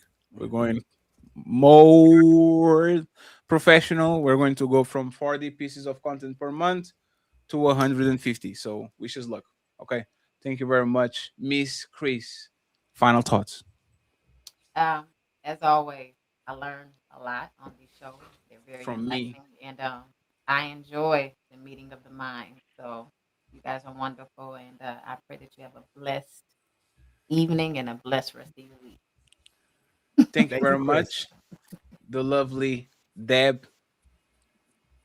Thank you for having me. I appreciate you guys. Great Thank talk, you very great much. I conversation. appreciate you, Deb. All the links of the content creators are going to be in the description. Mr. Fantastic. Hey man, good show as usual. Men are not predators. It's like everybody likes to make them seem. Again, you know, it's unfortunate that things that happen, but evil and bad things will never be completely washed away from the world. So we got to kill a lot of these narratives as to where men are always this danger to women, when there are far more men that help women and prevent women from ever dealing with danger than those that would, you know, put them in it. Thank you very much, sir. I appreciate you. Mr. Reese. I had fun listening to y'all battle it out, man. I'm glad you let me hang out with you. And congratulations on your success, bro. I'll be back. Thank you very much, sir. I appreciate you. Miss Chris wants to stay over here, but I'm going to kick. Oh, yeah. her. Yeah. No, stay. I'm going to kick you out. Let me set it up. Let me set it up. Give me a second. Let me find something for you. Okay, here we go. Chris, what do you think about what is going on in Hollywood. Oh, what? It doesn't matter what you think. And she fell for it. That's crazy. Bye, Chris. Thank you. Ali, final thoughts. Ali, don't let yourself. You know his bait. Hey, sticks and stones may break my bones, but sometimes But ghosts will never hurt me. Nah, they be hurting me. Nah, they be hurting me, man. I can say they don't hurt me. They be hurting me. It's crazy, man. She's straight though. She's straight. It's just crazy, boy. I just that's why women learned it. That's what women. She is the ghost of victim past. That's who that is. I'm gonna have a move with the past. That she is the epitome of it, man. Damn. God, friends, we appreciate y'all. Thank you so much for rocking with us. Can I set the redirect, Ali, or are you still not ready, man? Yeah, I'm ready. So I'm ready. I'm ready. What you? Oh, my bad, man. Hold on, my bad. No, it's fine. I got it. I'm going to send you a redirect for Ali because Ali still has some gas in him.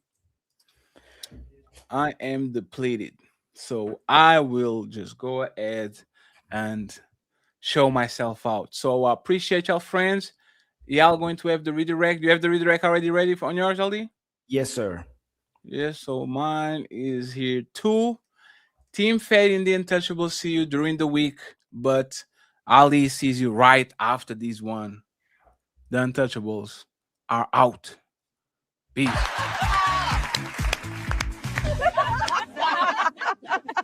Wait a second, isn't this ladies first?